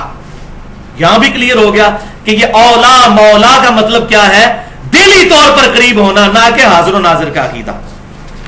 اسی طرح ایک اور دلیل جو سورۃ الانفال کی آیت نمبر 33 ہے, یقین کریں یہ بھی دلائل بیان کرتے ہوئے, آیات پڑھتے ہوئے نہیں, جو دلیل ہے ان کی انہوں نے خود ڈیڈکٹ کی، شرم آتی ہے. آیات تو اپنی حفاظت خود کرتی ہیں. یہ آیت نمبر 6 جو ریفرنس پہ ہے سورۃ الانفال کی آیت نمبر 33. بسم اللہ الرحمن الرحیم. وما کان اللہ لیعذبہم وانت فیہم. اے نبی صلی اللہ علیہ وسلم، اللہ تعالیٰ ان کو کبھی عذاب نہیں دے گا جبکہ آپ ان میں موجود ہیں. وہ کہتے ہیں اس میں لکھا ہوا ہے نا کہ آپ صلی اللہ علیہ وسلم موجود ہیں، تو آپ صلی اللہ علیہ وسلم قیامت تک کے لیے موجود ہیں. دیکھیں امت پر کوئی عذاب ہی نہیں آتا، پتہ نہیں ان کو عذاب کیوں نہیں نظر آتے. عذاب صحیح بخاری کے اندر موجود ہے. اس امت پہ ایسا عذاب بھی آنے والا ہے کہ ان کی شکلیں بندروں خنزیر کی بن جائیں گی. یہ گانے باجے والے ریفرنس میں موجود ہے. یہ پتہ نہیں کس نے پٹی پڑھا دی ہے کہ عذاب نہیں اس امت پر آئے گا. بخاری اور مسلم میں مجھے گھنٹہ چاہیے میں بتاؤں جو اس امت پہ عذاب آنے ہیں. وہ حضور صلی اللہ علیہ وسلم کی صحیح مسلم میں دعا ہے کہ میں نے اپنے رب سے دعا کی کہ ایسا عذاب نہ آئے کہ میری پوری امت ہی ختم ہو جائے. پارشلی عذاب تو امت میں آئیں گے، تو لہذا یہ بھی ڈکوسلا جو مچایا تھا یہ بھی میں نے ختم کر دیا. یہ کس نے عقیدہ بتایا کہ عذاب نہیں آئے گا؟ اور پاکستان تو میں سمجھتا ہوں پچھلے 8-10 سال سے اللہ کے عذاب کی لپیٹ میں، کیونکہ یہ وہ ملک تھا جو اسلام کے نام پر بنا تھا، لیکن یہاں پر اسلام کا نفاذ ہم نے نہیں کیا. ابھی پتہ نہیں کتنا امتحان ہمارا باقی ہے. وَلِعَوْذُ بِاللَّهِ تَعَالَى. تو اے نبی صلی اللہ علیہ وسلم جب تک آپ ان میں موجود ہیں اللہ ان کو عذاب نہیں دے گا. اس سے پچھلی آیت پڑھتے نہیں ہیں. اس سے پچھلی جو آیت ہے 32 نمبر، اس میں یہ ہے کہ ابو جہل اور اس کے ماننے والے کہتے تھے اے اللہ اگر یہ قرآن واقعی تیری کتاب ہے اور یہ نبی پر حق ہے تو آسمان سے ہم پر عذاب کیوں نہیں نازل ہو جاتا؟ ہم تیرے قرآن اور نبی کو جھٹلا رہے ہیں، ہم پر پتھر کیوں نہیں نازل ہوتے اس جرم کی پاداش میں کہ ہم تیرے نبی کو نہیں مان رہے. تو اس سے اگلی آیت یہ ہے وما کان اللہ لیعذبہم وانت فیہم. اے نبی جب تک آپ مکے میں موجود ہے ہم ان پر عذاب کیسے بھیجیں؟ ہماری تو سنت یہ ہے کہ جب کبھی بھی کافروں پر عذاب بھیجنا ہوتا ہے تو ایمان والوں کو اس علاقے سے نکال لیتے ہیں، پھر کافروں پر عذاب آتا ہے. نوح علیہ السلام ان کے ساتھیوں کو کشتی میں سوار کیا اور باقیوں کو غرق کیا. موسیٰ علیہ السلام اور ان کے ساتھیوں کو اس علاقے سے نکالا اور باقیوں کو غرق کیا. تو آپ مکے میں موجود ہیں، ہم مکے میں عذاب کیسے بھیجیں؟ اندازہ کریں حاضر و ناظر کا اس کے ساتھ کیا تعلق تھا. لیکن مفتی احمد جہاں نعیمی صاحب کو بالکل کوئی اللہ کی اور اللہ کے محبوب صلی اللہ علیہ وسلم کی شرم نہیں آئی اس سے یہ رزلٹ نکالتے ہوئے. وَلِعَوْذُ بِاللَّهِ تَعَالَى. تو میں پھر مفتی صاحب کو پھر وہی جواب دوں گا جو وہ اہل حق کو دیتے ہیں کہ صحیح بخاری میں خوارج والے چیپٹر میں ابن عمر رضی اللہ تعالیٰ عنہ کا قول موجود ہے کہ اس روئے ارض پر بدترین مخلوق وہ لوگ ہیں کہ کافروں پر جو آیات نازل ہوئی تھی وہ مسلمانوں پہ لگاتے ہیں. یہ بدترین مخلوق. یہ آیت کافروں کے بارے میں تھی کہ کافروں میں جب تک آپ موجود ہیں ہم کافروں پر عذاب نہیں دیں گے. انہوں نے پکڑ کے مسلمانوں پہ لگا دی. تو آگے نا فتوے پہ پھر یہ وہ آیت ان کے اوپر جو آیات کافروں کے بارے میں نازل ہوئی تھی مسلمانوں پر تو. اب آ جائیے جناب آخری پوائنٹ کی طرف جو کہ ان دلائل پر مشتمل ہے کہ جو انڈائریکٹ دلائل ہیں، اور یہاں پر میں انشاءاللہ لیکچر کو کنکلوڈ بھی کر دوں گا. ایک دفعہ دروشی پڑھ لیجیے. اللہم صلی علی محمد وعلی آل محمد کما صلیت علی ابراہیم وعلی آل ابراہیم انک حمید مجید. اللہم بارک علی محمد وعلی آل محمد کما بارکت علی ابراہیم وعلی آل ابراہیم انک حمید مجید. پوائنٹ نمبر 3، ان آیات اور احادیث کا بیان جو کہ انڈائریکٹ دلائل بنائے گئے حاضر و ناظر کے، اور اس میں انشاءاللہ گفتگو میں کنکلوڈ بھی کر دوں گا. ریفرنس نمبر 7 پر آ جائیے، پارہ نمبر 30 میں سورۃ الفیل کی آیت نمبر 1. اب یہ جو پچھلے دلائل تھے ان سے بھی زیادہ کمزور دلائل ہیں، لیکن مجبوری ہے بیان تو کرنا ہے. آپ حیران ہوں گے کہ کس طرح خود بدلتے نہیں اور قرآن کو بدل دیتے ہیں. بسم اللہ الرحمن الرحیم. الم تر کیف فعل ربک باصحاب الفیل. اے محبوب صلی اللہ علیہ وسلم کیا آپ نے نہیں دیکھا کہ ہم نے ہاتھی والوں کے ساتھ کیا سلوک کیا؟ یہ اس واقعے کی طرف اشارہ تھا جس سال آپ صلی اللہ علیہ وسلم کی پیدائش ہوئی. اس سال ابراہ نے خانہ کعبہ شریف کو شہید کرنے کی غرض سے حملہ کیا تھا، تو اللہ تعالیٰ کی طرف سے ابابیل کا لشکر آیا اور وہ ہلاک کر دیے گئے. تو کہتے ہیں دیکھیں نبی صلی اللہ علیہ وسلم وہاں پر موجود تھے نا، اسی لیے تو کہا گیا کہ اے نبی صلی اللہ علیہ وسلم کیا آپ نے نہیں دیکھا؟ تو آپ اپنی پیدائش سے پہلے بھی حاضر و ناظر تھے، یہ واقعہ دیکھ رہے تھے. حالانکہ یہ بھائیوں عربی لنگوسٹک میں یہ محاورتاً بات ہوتی ہے کہ کیا آپ نے نہیں دیکھا یہ جو واقعہ ہوا، اس کو عام الفیل کہا جاتا تھا، فیل والا سال. اسی سال آپ صلی اللہ علیہ وسلم کی پیدائش بھی ہوئی. لیکن اگر کوئی کہتا ہے نہیں اس سے مراد ہے کہ آپ نے یہ واقعہ دیکھا ہے، تو اگلی آیت یہ ہے، اگر یہاں حاضر و ناظر مراد لیا جائے تو اگلی آیت ریفرنس نمبر 8 سورۃ الانبیاء کی آیت نمبر 30 ہے، اولم یر الذین کفروا ان السماوات والارض کانتا رتقا ففتقناہما، کیا کافروں نے نہیں دیکھا کہ زمین و آسمان ملے ہوئے تھے، ہم نے ان کو پھاڑ کر جدا کیا؟ تو کافر تو اس سے بھی پہلے کے حاضر و ناظر ہیں، زمین و آسمان یعنی بگ بینگ کے وقت بھی کافر حاضر و ناظر، وہی الفاظ ہیں، کیا کافروں نے نہیں دیکھا؟ وہی علم یہاں اولم، وَجَعَلْنَا مِنَ الْمَاءِ كُلَّ شَيْءٍ حَيٍّ أَفَلَا يُؤْمِنُونَ، اور ہم نے ہر زندہ چیز کو پانی سے پیدا کیا، کیا یہ اب بھی ایمان نہیں لائیں گے؟ تو کافروں نے نہیں دیکھا، مراد کیا کہ یہ قدرت کی ساری نشانیاں ان کے سامنے موجود ہیں، یہ نہیں ہے کہ انہوں نے بگ بینگ ہوتے ہوئے دیکھی ہے، یعنی قدرت کے اوپر غور کریں۔ اس پہ میرا پورا لیکچر بھی ہے، who is Allah in the light of latest scientific facts, مسئلہ نمبر 60 کے نام سے، اللہ کون ہے جدید سائنسی حقائق کی روشنی میں، اس میں اسی آیت کو میں نے بنیاد بنایا ہے، بیولوجی کے پوائنٹ آف ویو سے بھی اور اسٹرانومی بگ بینگ کے پوائنٹ آف ویو سے۔ اسی طرح ایک اور آیت مبارکہ وہ پیش کرتے ہیں، سورۃ البقرہ آیت نمبر 54، وَإِذْ قَالَ مُوسَى لِقَوْمِهِ، اور یاد کرو وہ وقت جب موسیٰ علیہ السلام نے اپنی قوم سے کہا تھا۔ یہ قرآن کا سٹائل ہے کہنے کا کہ وہ وقت یاد کرو، وہ کہتے ہیں نہیں جی یاد اس کو کروایا جاتا ہے جو اس وقت موجود تھا، تو نبی صلی اللہ علیہ وسلم وہاں پر موجود تھے، اس لیے کہا جا رہا ہے کہ یاد کرو وہ وقت۔ بھائیو یہ اس لیے نہیں کہا جا رہا، یہ اس لیے کہا جا رہا ہے کہ نبی صلی اللہ علیہ وسلم کے ذریعے سے امت تک یہ پیغام پہنچایا جا رہا ہے، موسیٰ علیہ السلام کے بارے میں جتنے واقعات بیان کر کے، کہ آپ صلی اللہ علیہ وسلم یہ واقعات امت تک پہنچائیں جو آپ کی نبوت پر دلیل بنیں گے کہ آپ کی پیدائش سے 2000 سال پہلے موسیٰ علیہ السلام اور ان کے ساتھیوں کے معاملات ہوئے، اور آپ کی پیدائش سے تقریباً 500 سال پہلے عیسیٰ علیہ السلام اور ان کی والدہ کے معاملات ہوئے، اور وہ واقعات بھی آپ بیان کر رہے ہیں حالانکہ آپ نے کہیں سے کوئی تعلیم نہیں حاصل کی، اللہ نے آپ کو سکھایا ہے، اس کے باوجود آپ اپنی پیدائش سے پہلے کے واقعات بھی بیان کر رہے ہیں۔ یہ اس بات کی دلیل ہے کہ آپ پر وحی نازل ہوتی ہے، خود نہیں جانتے وحی نازل ہوتی ہے، اور اس کی دلیل اگلی آیات سورہ ال عمران آیت نمبر 44 ریفرنس نمبر 10، ذالک من انباء الغیب نوحیہ الیک، اے محبوب صلی اللہ علیہ وسلم یہ غیب کی خبریں ہیں جو ہم آپ کی طرف وحی کرتے ہیں، آپ سے پیدائش کی پہلے کی باتیں۔ وما كنت لديهم اذ يلقون اقلامهم ايهم يكفل مریم، اور اے محبوب صلی اللہ علیہ وسلم جب سیدہ مریم کی کفالت کے لیے قرآن اندازی کی جا رہی تھی پانی میں کلمے ڈال کر کہ کون مریم کی کفالت کرتا ہے، اس وقت آپ وہاں پر موجود نہیں تھے۔ اس کی ڈیٹیل تورات میں ملتی ہے ہمیں، تورات میں نہیں انجیل کے اندر، ظاہر ہے تورات میں تو ہو بھی نہیں سکتی، کہ عیسیٰ علیہ السلام کی جو والدہ تھیں ان کی کفالت کے لیے اختلاف پیدا ہوا۔ اس وقت چیف پریسٹ جو تھے ہیکل سلیمانی کے جو بڑے کاہن تھے وہ سیدنا زکریا علیہ السلام تھے، ٹیمپل آف سلیمان کے، تو انہوں نے ان پر اللہ تعالیٰ نے یہ وحی کی کہ آپ قرآن اندازی کریں کہ پانی کے بہاؤ پر کلمے رکھیں، جس کی قلم پانی کے بہاؤ کے اپوزٹ چلنا شروع کر دے گی، یہ تو بڑا ناممکن سی بات ہے، وہ تو پانی کے ساتھ ہی قلم بہہ جائے گی، تو جس کی اپوزٹ چلے گی نا تو وہ کفالت کرے گا سیدہ مریم کی۔ تو سیدنا زکریا علیہ السلام کی اپوزٹ چلنا شروع ہو گئی تھی، تو وہ خالو بھی تھے سیدہ مریم کے، ان کے حصے میں یہ معاملہ آیا کہ انہوں نے کفالت کی سیدہ مریم کی، تو اس کی طرف اشارہ ہو رہا ہے کہ اے نبی صلی اللہ علیہ وسلم جب وہ کلمے ڈال رہے تھے آپ تو وہاں موجود نہیں تھے، وما كنت لديهم اذ يختصمون، اور نہ آپ اس وقت وہاں موجود تھے جب ان میں جھگڑا ہو رہا تھا۔ کیا مراد کہ آپ موجود نہیں تھے، تب بھی آپ یہ باتیں بیان کر رہے ہیں وحی کی وجہ سے، یہ آپ کی نبوت کی دلیل ہے۔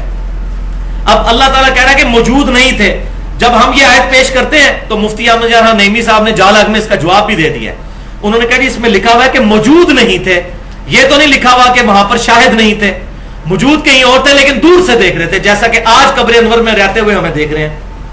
اور دیو جی جواب کہتے ہیں تو موجود کی نفی ہے، حاضر کی نفی ہے، ناظر کی نفی نہیں ہے۔ واقعی جو انہوں نے فٹ ان کیا اس کے مطابق ان کی بات بالکل ٹھیک ہے کہ حاضر کی نفی ہے، ناظر کی نہیں ہے۔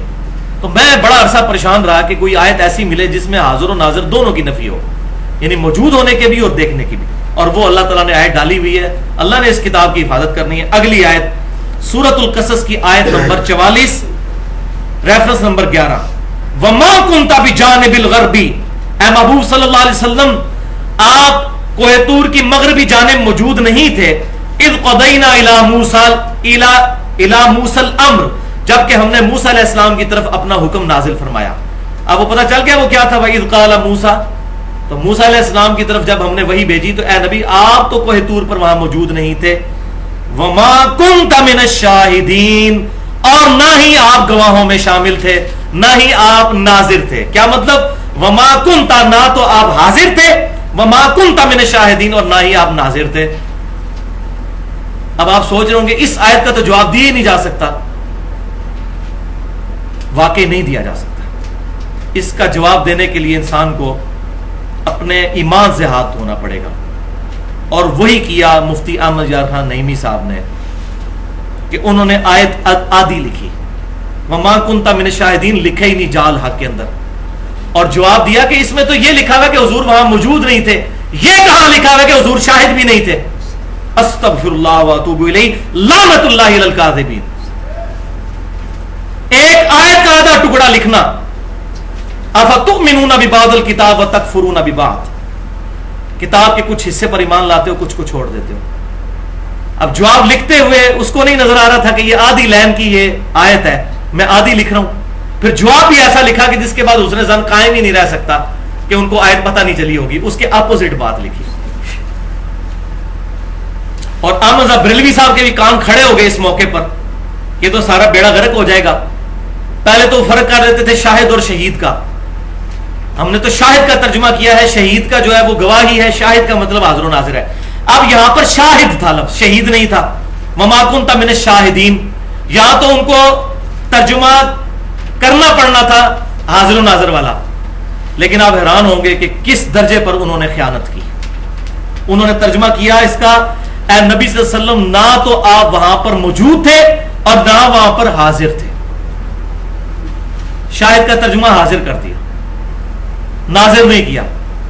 پیچھے سارا حاضر و ناظر کرتے آئے ہیں. اب یہاں ترجمہ کیا بنتا تھا؟ نہ آپ حاضر تھے نہ ناظر تھے. تو انہوں نے دونوں ہی ایک ترجمہ کر دیا، نہ تو آپ موجود تھے نہ حاضر تھے. آپ دیکھیں اتنے بڑے بڑے علماء، یہ دیکھ لیں، وَالْعِيَاذُ بِاللَّهِ تَعَالَى. بس وہ ایک بہت بڑے عالم اسلام آباد میں، ان کی بات مجھے بڑی پسند ہے. وہ کہتے ہیں کہ بیٹا دعا کیا کرو کہ گیئر الٹا نہ لگ جائے. جس کا گیئر ایک دفعہ الٹا لگ جائے نا تو پھر جتنا ایکسلریٹر دیتا ہے گاڑی پیچھے ہی جاتی ہے. الٹا گیئر جب بندے کا لگ جائے نا پھر اس قسم کے رزلٹ انسان سے نکلتے ہیں. وَالْعِيَاذُ بِاللَّهِ تَعَالَى. لیکن میں پھر وہی بات کروں گا کہ احمد بریلوی صاحب کو اگر تختہ مشق بنانا ہے، پھر بریلوی دیوبندی اہل حدیث کی عوام اور علماء اپنے بزرگوں کو بھی تختہ مشق بنائیں. رشید احمد گنگوئی صاحب کو بھی، اور شاہ عبداللہ محدث دہلوی کو بھی، شاہ عبدالعزیز محدث دہلوی کو بھی، اور شبیر احمد عثمانی صاحب کو بھی، سب کو ایک کٹہرے میں. تو بھائیو یہاں پر یہ بات بھی یاد رکھیے کہ علم الغیب سے متعلق میں آلریڈی گفتگو کر چکا ہوں 88 منٹ کی، مسئلہ نمبر 6A. اور وہاں پر میں نے یہ بالکل کھول کر بات بیان کی تھی کہ اللہ تعالیٰ جب بھی چاہتا ہے اپنے پیغمبروں کو ان کی پیدائش سے پہلے کے واقعات، ان کی زندگی کے واقعات اور مستقبل کے قیامت تک آنے والے واقعات کی خبر دے دیتا ہے. اور وہی غیبی خبریں ہوتی ہیں، اور وہی پیغمبر کے پاس علم الغیب ہوتا ہے. پیغمبر عالم الغیب نہیں ہوتا، علم الغیب رکھنے والا ہوتا ہے اللہ تعالیٰ کی طرف سے غیبی خبر کی وجہ سے. اور اس میں نے درجنوں مثالیں بخاری اور مسلم سے دی، آج محل نہیں کہ میں اس کو ریپیٹ کروں. لیکن صرف پیغمبر، اس میں نے بتایا تھا بخاری اور مسلم میں حدیث ہے صحابہ کو 4 فٹ نیچے قبر میں عذاب قبر نظر نہیں آیا، لیکن نبی صلی اللہ علیہ وسلم کو اللہ تعالیٰ نے دکھایا. تو صحابہ کو کشف القبور نہیں ہوتا تھا. یہ بعد والے بزرگ کہتے ہیں ہمیں کشف القبور ہو جاتا ہے. یہاں پر عقیدے کے ضمن کے اعتبار سے ایک حدیث جو بخاری اور مسلم کی متفق علیہ حدیث ہے، واقعہ معراج کے کانٹیکسٹ میں، کہ جب نبی صلی اللہ علیہ وسلم معراج سے واپس آئے تو کافروں نے عجیب و غریب سوال کیے کہ بتائیے، آپ کہتے ہیں کہ میں رات کی رات اتنی دور سے ہو کر آ گیا ہوں جو 1.5-2 مہینے کی مسافت ہے، اور آپ ایک رات میں وہاں سے بھی اور آسمانوں سے بھی ہو کر آگے، اور خواب میں آئے ہوتے تو وہ مان ہی لیتے کہ یار خواب تو کوئی بندہ بھی دیکھ سکتا ہے. اس سے یہ بات بھی پتہ چلی کافر جو نہیں مانتے تھے وہ فزیکلی ہونے کی وجہ سے، ورنہ خواب میں تو ہم بھی کئی بار اڑ رہے ہوتے ہیں، وہ فزیکلی آپ وسلم کا دعویٰ تھا. تو ان کا ایسا بتائیے بیت المقدس کے دروازے کتنے ہیں، اس کی دیواروں کا رنگ کیا ہے، اس کی سیڑھیاں کتنی ہیں. اب ایک بندہ گیا ہی ایک دفعہ ہے اور وہ بھی رات کے وقت میں یہ 3 سالوں میں درجنوں دفعہ یہ سیڑھیاں چڑھا ہوں، مجھے نہیں پتا کہ یہ بار کلر کیا ہے اس کا باہر ہماری اکیڈمی کا، سیڑھیاں کتنی ہیں نہیں ہوتا ذہن میں. تو نبی صلی اللہ علیہ وسلم کہتے ہیں کہ میں پریشان ہوا اور اتنا پریشان ہوا کہ میں ان کے سوالوں کے جواب نہیں دے سکوں گا اور یہ مجھے جھٹلائیں گے. تو میں حتیم میں کھڑا ہوا تو اللہ نے بیت المقدس مکے میں میرے سامنے کر دیا. وہ جو مجھے پوچھتے جاتے تھے میں دیکھ کر بتاتا چلا جاتا تھا. تو آپ صلی اللہ علیہ وسلم پر یہ معجزہ اللہ کی طرف سے اس وقت ظاہر ہوا. آپ پریشان کیوں ہوئے؟ اگر حاضر و ناظر والا عقیدہ ہوتا تو آپ وہاں بھی موجود تھے، یہاں بھی موجود تھے، بتا دیتے. تو پریشان اس لیے ہوئے کہ یہ والا عقیدہ ہی امت کے اندر نہیں موجود تھا اس وقت. نبی صلی اللہ علیہ وسلم کے علم میں بھی یہ عقیدہ نہیں تھا کہ یہ عقیدہ ہونا چاہیے. اور مسلم کے الفاظ ہیں، انٹرنیشنل نمبر کے مطابق 430 نمبر حدیث ہے کہ میں نے بیت المقدس میں انبیاء کی امامت بھی کروائی. اسی کی وجہ سے امام الانبیاء کہا جاتا ہے. ایک بہت بڑے بریلوی عالم وہ مجھے کہنے لگے جی آپ تو حدیث کرتے ہیں اور قرآن حدیث کرتے ہیں اور آپ کہتے ہیں امام الانبیاء، تو قرآن حدیث سے یہ بھی کوئی نہیں ثابت. دیکھیں کس طرف چل پڑے جب وہ انسان کو بغض آ جاتا ہے. میں نے کہا آپ کے پاس قرآن حدیث میں نہیں، ہمارے پاس مسلم شریف میں 430 نمبر حدیث ہے کتاب الایمان میں کہ نبی صلی اللہ علیہ وسلم نے انبیاء کی امامت فرمائی ہے بیت المقدس میں، اس لیے ہم امام الانبیاء کہتے ہیں. الحمدللہ. تو خاموش ہو گئے. تو مسلم کے الفاظ ہیں کہ میں نے امامت کروائی. اس کے بعد میں جب آیا یہاں پر مکہ میں تو مجھ سے کفار نے سوال کیے. میں اتنا غمناک ہوا کہ اعلان نبوت کے بعد کبھی اتنا پریشان نہیں ہوا تھا کہ میں ان کے سوالوں کے جواب ہی نہیں دے سکوں گا اور یہ مجھے جھوٹا کہیں گے. پھر اللہ نے بیت المقدس کو میرے سامنے کر دیا. اس لیے بھائیو صحابہ کرام کا عقیدہ بالکل واضح تھا.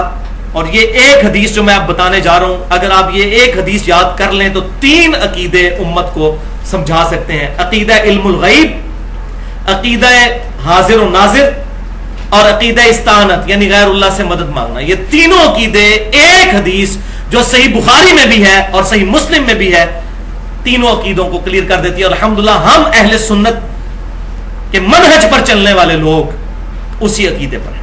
اہل سنت فرقہ نہیں.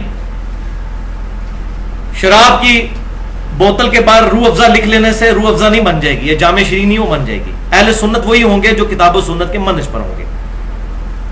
یہ تینوں عقیدے صحیح بخاری میں 4086 نمبر اور صحیح مسلم میں 4917 نمبر حدیث ہے. تینوں عقائد کلیئر کرے گی. اور ہمارے ریسرچ پیپر نمبر 3 دعا صرف اللہ ہی سے، اس کے بھی پیج نمبر 5 کے اوپر یہ حدیث موجود ہے پورے ریفرنسز کے ساتھ. یہ 2 مختلف واقعات ہیں.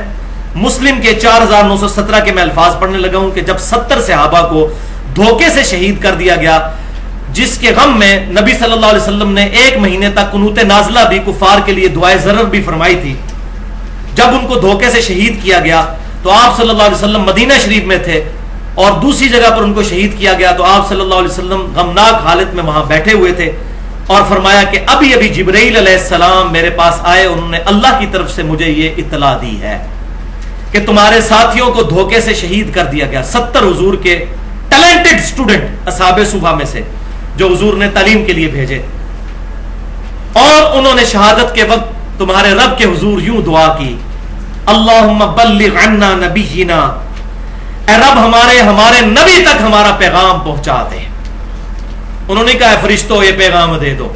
فرشتوں کو پکارنا بھی شرک ہے. اے اللہ تو ہمارے نبی کو ہمارے حال کی خبر کر دے. اللہ نے اذن دیا ہو تب بھی پکارنا شرک ہے. حضرت میکائیل علیہ السلام اور فرشتوں کو اذن ہے نا بارش برسانے کا اللہ کی طرف سے، تو ہم کیا کہیں گے میکائیل بارش برسا دو کہ گرمی کا موسم قریب آ رہا ہے؟ نہیں. اے رب ہمارے نبی کو ہمارے حال کی خبر کر دے، انا قد لقینک فرضینا عنک، کہ ہم بے شک تجھ سے مل چکے اس حال میں کہ ہم اپنے رب سے راضی ہیں، ورضیت عنا، اور اے ہمارے رب تو ہم سے راضی ہے. ہمارے نبی تک یہ پیغام پہنچا دے. اور حضور صلی اللہ علیہ وسلم وہاں اشک بار آنکھوں کے ساتھ اپنے صحابہ کو بتا رہے ہیں کہ تمہارے ساتھیوں نے یہ دعا کی. اب اس میں تینوں عقیدے کلیئر ہو گئے. انہوں نے یا رسول اللہ انظر حالنا نہیں کہا، حضور کو مدد کے لیے نہیں پکارا. عقیدہ استعانت کلیئر ہو گیا. ان کا یہ بھی عقیدہ نہیں تھا کہ نبی صلی اللہ علیہ وسلم ہر وقت ہر چیز کو دیکھ رہے ہیں اور یہاں پہ بھی موجود ہے حاضر و ناظر، وہ بھی عقیدہ. اور علم الغیب کے حوالے سے بھی ان کا عقیدہ کلیئر ہوا کہ اے اللہ تو ہمارے نبی کو خبر کر دینا، تیرے بتائے بغیر ہمارے نبی تک یہ خبر نہیں پہنچے گی. اور انہوں نے یہ بھی نہیں کہا جبرائیل ہمارے نبی کو خبر کر دینا، لہذا فرشتوں کو بھی نہیں پکارا، جبرائیل جب دنیا میں آ رہے تھے اس وقت بھی نہیں پکارا. اب رہا مسئلہ رسول اللہ صلی اللہ علیہ وسلم کی دنیاوی زندگی کے بعد آج کی جو زندگی ہے، قبر مبارک اور جنت کی برزخی زندگی، کیا ہم اس زندگی میں اللہ تعالیٰ کو یہ کہہ سکتے ہیں کہ اے اللہ ہمارے نبی تک ہماری خبر پہنچا دے؟ تو بھائیو اس کا کوئی ثبوت موجود نہیں سوائے ایک چیز کے، اور وہ کیا ہے؟ درود شریف. اور وہ ہم کہتے ہیں اللہم صلی علی محمد وعلی آل محمد کما صلیت علی ابراہیم وعلی آل ابراہیم انک حمید مجید. اللہم بارک علی محمد وعلی آل محمد کما بارکت علی ابراہیم وعلی آل ابراہیم انک حمید مجید. درود شریف ہمارا پہنچتا ہے، میں کتنی احادیث بتا چکا اسی لیکچر میں پوائنٹ نمبر 2 کے اندر. درود و سلام پہنچتا ہے، السلام علیکم ایھا النبی پہنچتا ہے، بس اس کے علاوہ کچھ اور نہیں پہنچا سکتے. بلکہ صحیح بخاری میں انٹرنیشنل نمبر کے مطابق 1010 نمبر حدیث جو ہمارے ریسرچ پیپر نمبر 1 رسول اللہ کی آخری وصیت ہے اس میں بھی لکھی ہوئی ہے کہ سیدنا عمر فاروق رضی اللہ تعالیٰ عنہ کے مبارک دور میں جب قحط سالی ہوتی تو عباس بن عبد المطلب کو وہ لے کر آتے اور کہتے اے اللہ جب تک تیرے نبی ہم میں موجود تھے ہم ان کو تیری بارگاہ میں پیش کرتے تھے، ان کی دعا کی برکت سے تو ہم پر بارش نازل فرما دیتا تھا. اب آپ صلی اللہ علیہ وسلم کی وفات کے بعد ہم آپ صلی اللہ علیہ وسلم کے چچا کو لے کر آئے ہیں، اے اللہ ہم پر بارش نازل فرما. وہ چچا دعا کرتے تو بارش نازل ہو جاتی. سیدنا عمر حضور صلی اللہ علیہ وسلم کی قبر انور پر بھی جا کر یہ نہیں کہتے تھے یا رسول اللہ اللہ سے دعا کیجیے، کہہ سکتے تھے. حالانکہ حضرت عمر وہ ہیں جو بخاری میں حدیث ہے کہ سیدنا عمر کے مشورے پر نبی صلی اللہ علیہ وسلم نے اپنی مبارک انگلیاں پیالے میں رکھی تھی اور پانی کے چشمے جاری ہوئے تھے، لیکن انہوں نے نہیں کہا یا رسول اللہ صلی اللہ علیہ وسلم قبر انور سے ہاتھ باہر نکالیے، پانی کا میں پیالہ لے کر اس میں ہاتھ رکھیے تاکہ چشمے جاری ہو جائیں، جیسا کہ شیخ زکریا صاحب نے فضائل حج میں لکھا اور الیاس قادری صاحب نے فضائل سنت میں کہ 555 ہجری میں شیخ احمد رفائی کے لیے نبی صلی اللہ علیہ وسلم نے 90,000 لوگوں کی موجودگی میں اپنا ہاتھ مبارک باہر نکال دیا. وہ میں نے پچھلے لیکچر 6B میں کشف خوابوں سے متعلق، الہام سے متعلق اس میں ڈیٹیل سے اس کا انالیسس کیا ہے. تو سیدنا عمر نے امت کو یہ عقیدہ صحیح وقت جو وسیلہ شخصی ہے وہ سمجھا دیا. تو اب ایک ذریعہ ہے خواب، کہ خواب میں نبی صلی اللہ علیہ وسلم کسی کو آ جائیں. میں نے پچھلی دفعہ ڈیٹیل سے ڈسکس کیا تھا صحیح مسلم سے، سنن نبی داؤد سے، مسند احمد سے کہ صحابہ کے بعد بھی تابعین تبع تابعین تبع تبع تابعین کو بھی نبی صلی اللہ علیہ وسلم خواب میں آئے اور اس وقت کے حالات کے اوپر ڈسکشن کی. مثلا سیدنا حسین کی جو شہادت ہے وہ 50 سال بعد ہوئی ہے، لیکن نبی صلی اللہ علیہ وسلم ابن عباس کو خواب میں آئے جو مسند احمد میں موجود ہے. پچھلی دفعہ میں نے کئی خواب بتائے. تو اب کیا یہ عقیدہ رکھا جا سکتا ہے کہ نبی صلی اللہ علیہ وسلم کو عالم برزخ میں دنیا کے حالات کی خبر ہے؟ ایسا عقیدہ امت میں کسی نے پروپیگیٹ نہیں کیا اور نہ اس کے اوپر کوئی واضح دلائل موجود ہیں. ان واقعات کو اگر دلیل بنایا جائے تو اس میں پھر بڑا مسئلہ آ جائے گا. اس کی وجہ یہ ہے کہ میں نے پچھلی دفعہ بتایا تھا کہ خواب جو ہے یہ اللہ تعالیٰ کی طرف سے ایک ورچوئل پروسیجر ہے، تمثیلی مثال کا ایک طریقہ ہے سمجھانے کا. یہ نہیں ہوتا کہ فزیکلی نبی صلی اللہ علیہ وسلم خواب میں آ جاتے ہیں، فزیکلی نہیں ہوتا. یہ اللہ تعالیٰ کی طرف سے ایک چیز دکھائی جاتی ہے. مثال کے طور پر صحیح بخاری میں حدیث ہے، پچھلی دفعہ مجھ سے غلطی سے بھینس کا لفظ نکل گیا، وہ گائے ہے. صحیح بخاری میں حدیث ہے کہ نبی صلی اللہ علیہ وسلم نے غزوہ احد سے پہلے خواب دیکھی کہ ان کے سامنے ایک گائے ذبح ہو رہی ہے اور آپ نے فرمایا کہ میں نے اس سے تعبیر کی ہے کہ میرے صحابہ کو اس جنگ میں بہت تکلیف پہنچے گی، اور وہی ہوا، 70 صحابہ شہید ہوئے. اب گائے اور صحابہ کا کیا لینا دینا، لیکن وہ ایک تمثیل تھی. اسی طریقے سے صحیح بخاری میں حدیث ہے کتاب التعبیر چیپٹر میں نبی صلی اللہ علیہ وسلم کہتے ہیں کہ میں نے خواب میں اپنے ہاتھوں میں 2 سونے کے کنگن دیکھے جن کی وجہ سے میں پریشان ہو گیا. حالانکہ حضور نے تو کبھی سونے کا کنگن نہیں پہنا. پھر آپ فرماتے ہیں میں نے پھونک ماری تو میں نے خواب میں دیکھا وہ غائب ہو گئے. اس کی تعبیر میں نے یہ کی ہے کہ جھوٹے پیغمبر 2 وہ اعلان نبوت کریں گے، اور وہی ہوا. مسلمہ کذاب نے بھی کیا، دوسرے نے بھی کیا، اور ایک عورت نے بھی کیا. کتنے، وہ تو 30 جھوٹے دجال آئیں گے، بخاری اور مسلم میں حدیث ہے. تو اب یہ سونے کے کنگن کو فزیکلی حضور نے تو نہیں کبھی پہنے. تو یہ سارا معاملات ہے تمثیلی. لہذا یہ دعویٰ بھی نہیں کیا جا سکتا کہ آج کے حالات کی خبر جا رہی ہے، وہ میں آخر میں حدیث بیان کروں گا، اور وہ آیت بھی جس سے پتہ چل جائے گا کہ یہ عقیدہ نہیں، یہ ورچوئل عقیدے ہیں، تمثیلی واقعات ہیں جو خوابوں میں حضور صلی اللہ علیہ وسلم کو دیکھا جاتا ہے، وہ اللہ تعالیٰ کی طرف سے دکھایا جاتا ہے، یہ دنیا کے حالات کے حوالے سے یہ بات نہیں ہوتی۔ اب رہا مسئلہ کریٹیکل چیز کا جس پہ میں نے بات کنکلوڈ کرنی تھی، وہ دو باتیں۔ یہ اکثر آپ سنتے ہوں گے، وہ کہتے ہیں جی قبر میں تیسرا سوال ہوتا ہے، نبی صلی اللہ علیہ وسلم کا چہرہ مبارک دکھایا جاتا ہے اور کہا جاتا ہے کہ اس مرد کے بارے میں تیرا دنیا میں کیا عقیدہ تھا؟ تو نبی صلی اللہ علیہ وسلم تو ہر قبر میں آ جاتے ہیں، دن کے اندر تقریباً 1.25 لاکھ لوگ مرتے ہیں، جن میں سے 25 سے 30 ہزار مسلمان ہوتے ہیں، کیونکہ ہم دنیا کے 1/4 ہیں یا 1/5۔ 25 ہزار مسلمان بھی روزانہ مر رہے ہیں، ہم کہتے ہیں نہیں غور پہ کوئی اور، وہ کہتے ہیں تو اتنی قبروں میں نبی صلی اللہ علیہ وسلم چلے جاتے ہیں تو حاضر و ناظر ہوئے نا، اس سے وہ عقیدہ گھڑتے ہیں۔ تو پہلے یہ بات میں کلیئر کر دوں، یہ بخاری اور مسلم کی متفق علیہ حدیث ہے، قبر میں 3 سوال ہوں گے۔ پہلا ہوگا من ربو کا، تیرا رب کون؟ دوسرا سوال ما دینو کا، تیرا دین کیا ہے؟ اور تیسرا سوال ہوگا ما کنت تقول فی حق ھذا الرجل، اس مرد کے بارے میں تو دنیا میں کیا کہا کرتا تھا، کیا عقیدہ رکھتا تھا؟ اس میں یہ نہیں موجود کہ وہ نبی صلی اللہ علیہ وسلم سامنے موجود ہوتے ہیں، وہ کہتے ہیں یہ سامنے جو کھڑے ہوئے ہیں جو موجود ہے، نہیں، وہ آگے پھر خود ضرب تقسیمیں لگا لیتے ہیں نا، وہ کہتے ہیں جی لفظ آیا ہاذا، اور ہاذا ہوتا ہے موجود کے لیے، تو نبی صلی اللہ علیہ وسلم قبر میں موجود ہوتے ہیں۔ تو بھائیو اگر یہ عقیدہ مان لیا جائے تو عربی لنگوسٹک کا جنازہ نکل جائے گا، کیونکہ عربی لنگوسٹک میں ہاذا 3rd پرسن کے لیے بھی استعمال ہوتا ہے، ہمیشہ 2nd پرسن کے لیے نہیں، 3rd پرسن کے لیے بھی۔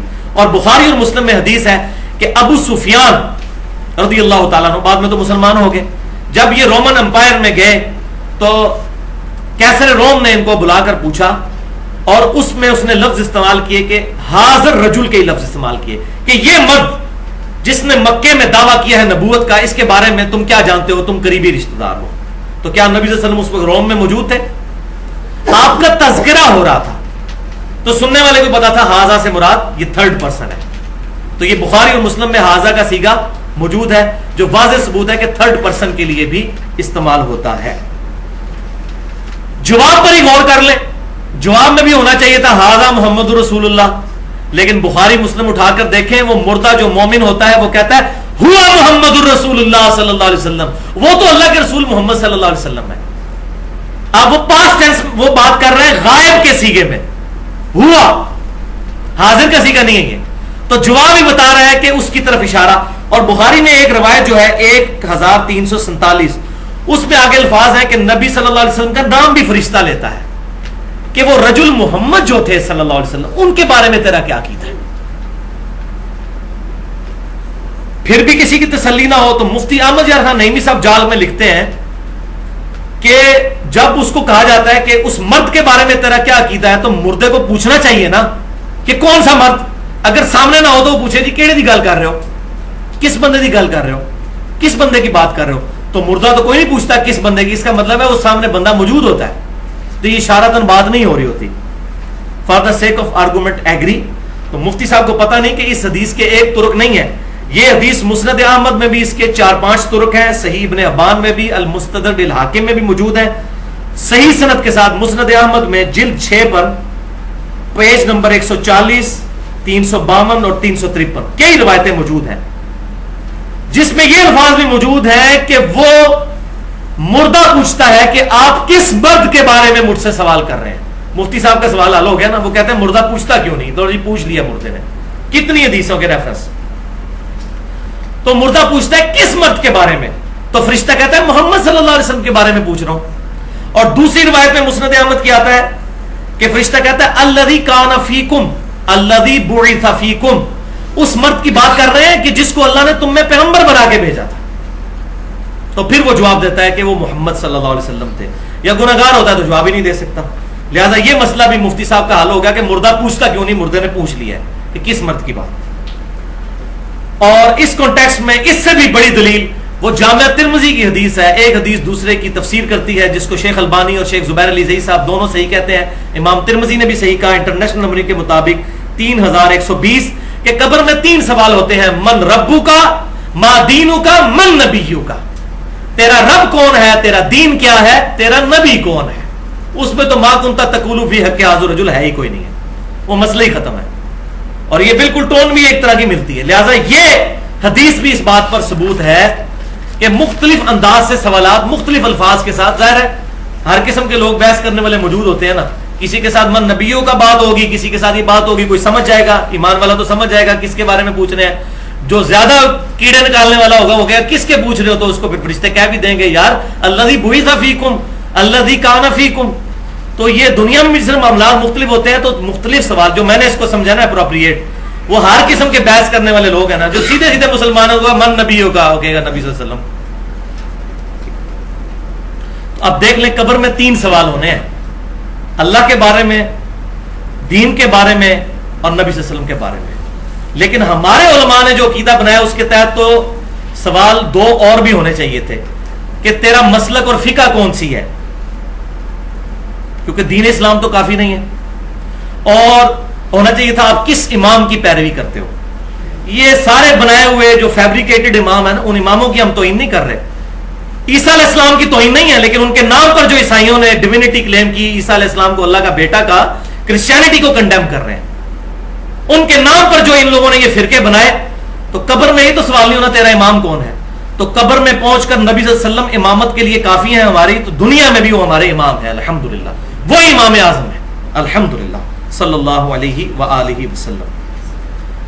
اب یہاں پر میں بات کو ذرا عام آدمی تک پہنچانے کے لیے ایک اور حدیث بیان کر دوں، لیکن شرم آ رہی ہے یہ روایت بیان کرتے ہوئے، اس کا رزلٹ نکالتے ہوئے. لیکن ظاہر ہے کہ موٹے دماغ کے بندے بھی بیٹھے ہوتے ہیں. بخاری اور مسلم کی متفق علیہ حدیث ہے کتاب الجنائز چیپٹر میں. ایک عورت جو سیاہ حبشی عورت تھی، وہ مسجد نبوی کی صفائی کیا کرتی تھی. نبی صلی اللہ علیہ وآلہ وسلم نے کچھ دن دیکھا کہ مسجد میں وہ آئی نہیں ہے، تو صحابہ سے پوچھا کہ وہ حبشی عورت کہاں گئی جو مسجد کی صفائی کیا کرتی تھی. تو صحابہ نے کہا یا رسول اللہ وہ تو فوت ہو گئی، ہم نے تو آپ کے آرام میں خلل سے بچنے کے لیے اس کو دفنا دیا ہے. تو نبی صلی اللہ علیہ وسلم ناراض ہوئے اور آپ نے فرمایا تم نے مجھے خبر کیوں نہیں کی، چلو مجھے بتاؤ اس کی قبر کہاں ہے. تو صحابہ نے بتایا کہ یہ قبر ہے اس کی. آپ صلی اللہ علیہ وآلہ وسلم اس حبشیہ عورت کی قبر پر گئے. حریص علیکم بالمؤمنین رؤوف الرحیم. نبی صلی اللہ علیہ وسلم مومنین کی جانوں پر ان کی جانوں سے بھی بڑھ کر حرص فرمانے والے ہیں الحمدللہ. صحابہ تو اس کو عام عورت سمجھ رہے تھے، لیکن حضور صلی اللہ علیہ وسلم کے نزدیک اس کا یہ مقام تھا کہ مسجد کی صفائی کرنے والی عورت تھی. صحابہ نے بھی اس کو ایک حقیر سمجھا کہ حبشی عورت صفائی کرنے والی.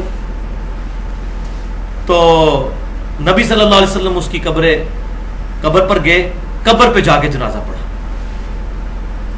اور مسلم کے الفاظ ہیں کہ آپ صلی اللہ علیہ وسلم فرماتے ہیں کہ میرے صرف قبرستان آنے کی وجہ سے، اللہ اکبر کبیرہ، یہ قبریں جو کہ تاریکی میں ڈوبی ہوئی تھی، اللہ نے سب قبروں کو نور سے بھر دیا ہے. اچھا وہ قبریں کن کی تھیں؟ صحابہ کی. ظاہر ہے کافروں کی قبروں کو تو حضور کے ایسے نور سے نہیں بھرا گیا، کافر کے لیے تو کچھ نہیں ہے. تو اندازہ کریں کہ معاملہ کتنا نازک ہے. یہاں لوگ کہتے ہیں شیخ عبد القادر جیلانی کے مرید ہو جاؤ، وہ کہتے ہیں میں اس وقت تک جنت میں نہیں جاؤں گا جب تک سارے مرید نہ لے جاؤں. تو شیخ عبد القادر جیلانی رحمۃ اللہ علیہ کوئی بھی بزرگ سوائے عشرہ مبشرہ 10 صحابہ کے کوئی شخص اپنے بارے میں نہیں کہہ سکتا کہ میں نے بھی جنت میں جانا ہے کہ نہیں. ہم اس رضان رکھتے ہیں، لیکن کوئی گارنٹی کے ساتھ تو صحابہ کرام کے بعد نہیں کسی کے بارے میں کہہ سکتا. اللہ. تو اب اس سے ایک رزلٹ یہ بھی نکلا کہ نبی صلی اللہ علیہ وسلم کو نہیں پتا تھا کہ وہ فوت ہو چکی ہے. آپ نے ان کو کہا کہ مجھے بتایا کیوں نہیں. پھر آپ نے کہا قبر کی نشاندہی کرو. پھر اس سے بھی آپ کو کہنے جی اندروں پتا سی ویسے نہیں سن کہندے. تو نبی سلیم الفطرت ہوتا ہے، ایسا جملہ بولنا ہی گستاخی ہے. حضور کوئی ٹھٹا کرنے والے نہیں تھے معاذ اللہ استغفر اللہ. آپ صلی اللہ علیہ وسلم کوئی جگت کے ساتھ بات نہیں کرنے والے تھے معاذ اللہ استغفر اللہ. وَإِنَّكَ لَعَلَىٰ خُلُقٍ عَظِيمٍ، اخلاق کے بلند ترین درجے پر فائز تھے. آپ کو نہیں پتا تھا. تو اس سے یہ بھی بات پتہ چلتی. تو آپ کہتے ہیں کہ میں تو اگلے دن ابھی اسی کی قبر سے ہو کر آیا ہوں اور تم نے مجھے بتائے بغیر ہی اس کو دفنا دیا. میں تو قبر میں اس کو دیکھا ہے، اس نے مجھے دیکھا اور اس نے میرے نبی ہونے کی گواہی دی ہے. اگر یہ عقیدہ ہو کے قبر میں جاتے ہیں تو یہ میں نے رزلٹ نکالنا تھا حاضر و ناظر کے حوالے سے. لیکن یہ مجھے شرم آتی ہے ایسی باتیں کرتے ہوئے. اس کی وجہ یہ ہے کہ جب وہ اس شرم کے لیول سے نیچے گزر چکے ہیں تو یہ بات سمجھانے کے لیے, جیسا کہ اللہ تعالیٰ نے فرمایا کہ اللہ اس چیز سے شرم نہیں کرتا کہ مکھی اور مچھر کی مثال بیان کرے. کافر کہتے تھے اتنی بڑی کتاب میں مچھر اور مکھی کا کیا کام ہے, چھوٹی عجیب چیز. اللہ نے فرمایا کہ بات سمجھانا مقصد ہے, کوئی علمیت جھاڑنا مقصد نہیں ہے. تو میں بھی اللہ کی اسی سنت پر عمل کر رہا ہوں کہ بات سمجھانا مقصد ہے, چاہے مثال کوئی بھی دینی پڑتی ہے. ہاں جی, آخری آیت کھول لیجیے. اب یہ ہے وہ آیت جس پہ بات کنکلوڈ ہونی تھی. صحیح بخاری اور صحیح مسلم کی متفق علیہ حدیث. آنکھیں کھول لیں جناب اور پریشان ہو جائیں یہ آیت سن کر اور یہ حدیث. صحیح بخاری میں انٹرنیشنل نمبرنگ کے مطابق 3349, صحیح مسلم میں 7201, اور بخاری اور مسلم میں کم از کم 8 طرق اس کے موجود ہیں. 8 طرق حوض کوثر والے چیپٹر میں کہ نبی صلی اللہ علیہ وسلم کہتے ہیں کہ میرے حوض کوثر پر قیامت والے دن کچھ لوگوں کو لایا جائے گا جن کو میں پہچانتا ہوں, اور کچھ روایتوں میں ہے کہ کچھ میرے جاننے والے لوگوں کو دوزخ کی طرف فرشتے گھسیٹ رہے ہوں گے. میں کہوں گا اصحابی اصحابی, یہ میرے صحابہ ہیں, یہ میرے صحابہ ہیں. تو مجھے بتایا جائے گا, میرے ان کے درمیان ایک دیوار کھڑی کر دی جائے گی اور مجھے بتایا جائے گا اللہ کے نبی صلی اللہ علیہ وسلم آپ کو نہیں معلوم کہ آپ کی وفات کے بعد یہ لوگ دین سے الٹے قدم پھیر گئے تھے اور انہوں نے دین میں بدعتیں جاری کر دی تھیں. آپ فرماتے ہیں میں کہوں گا سحقن سحقن لمن غیر بعدی, سحقن سحقن لمن بدل بعدی.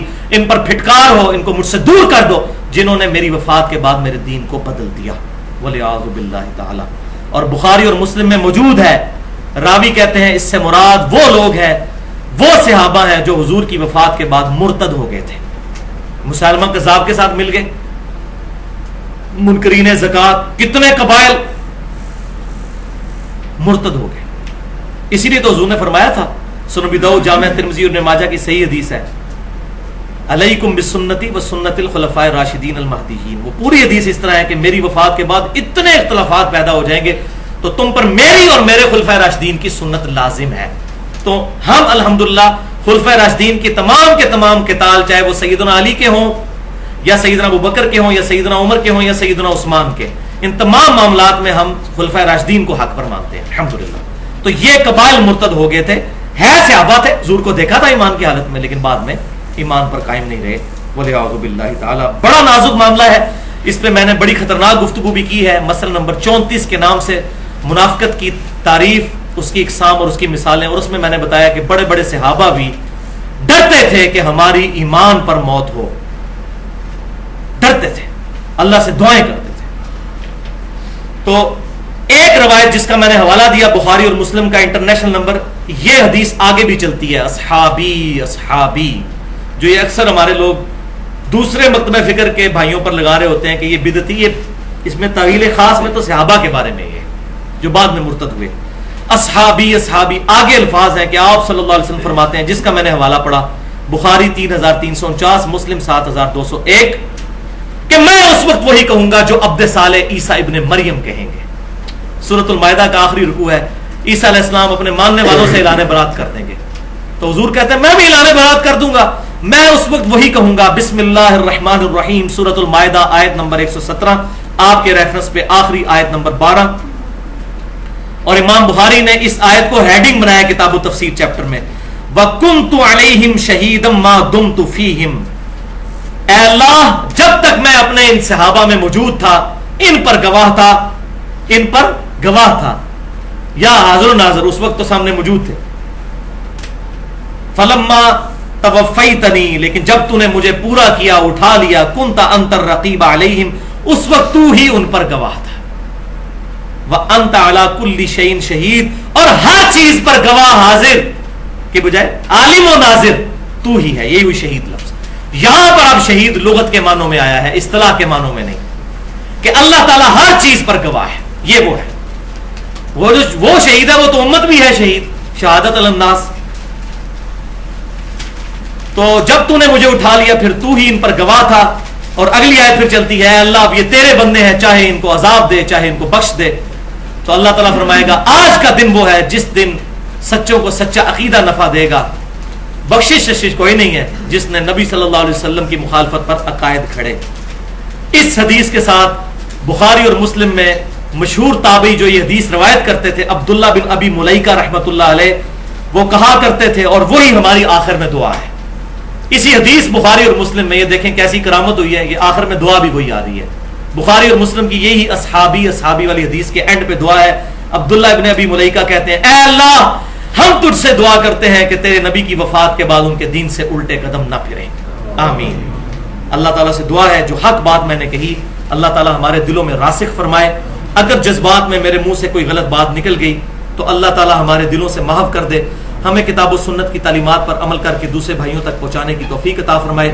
سبحانک اللہم و بحمدک، اشہد ان لا الہ الا انت، استغفرک و اتوب الیک، وما علینا الا البلاغ المبین۔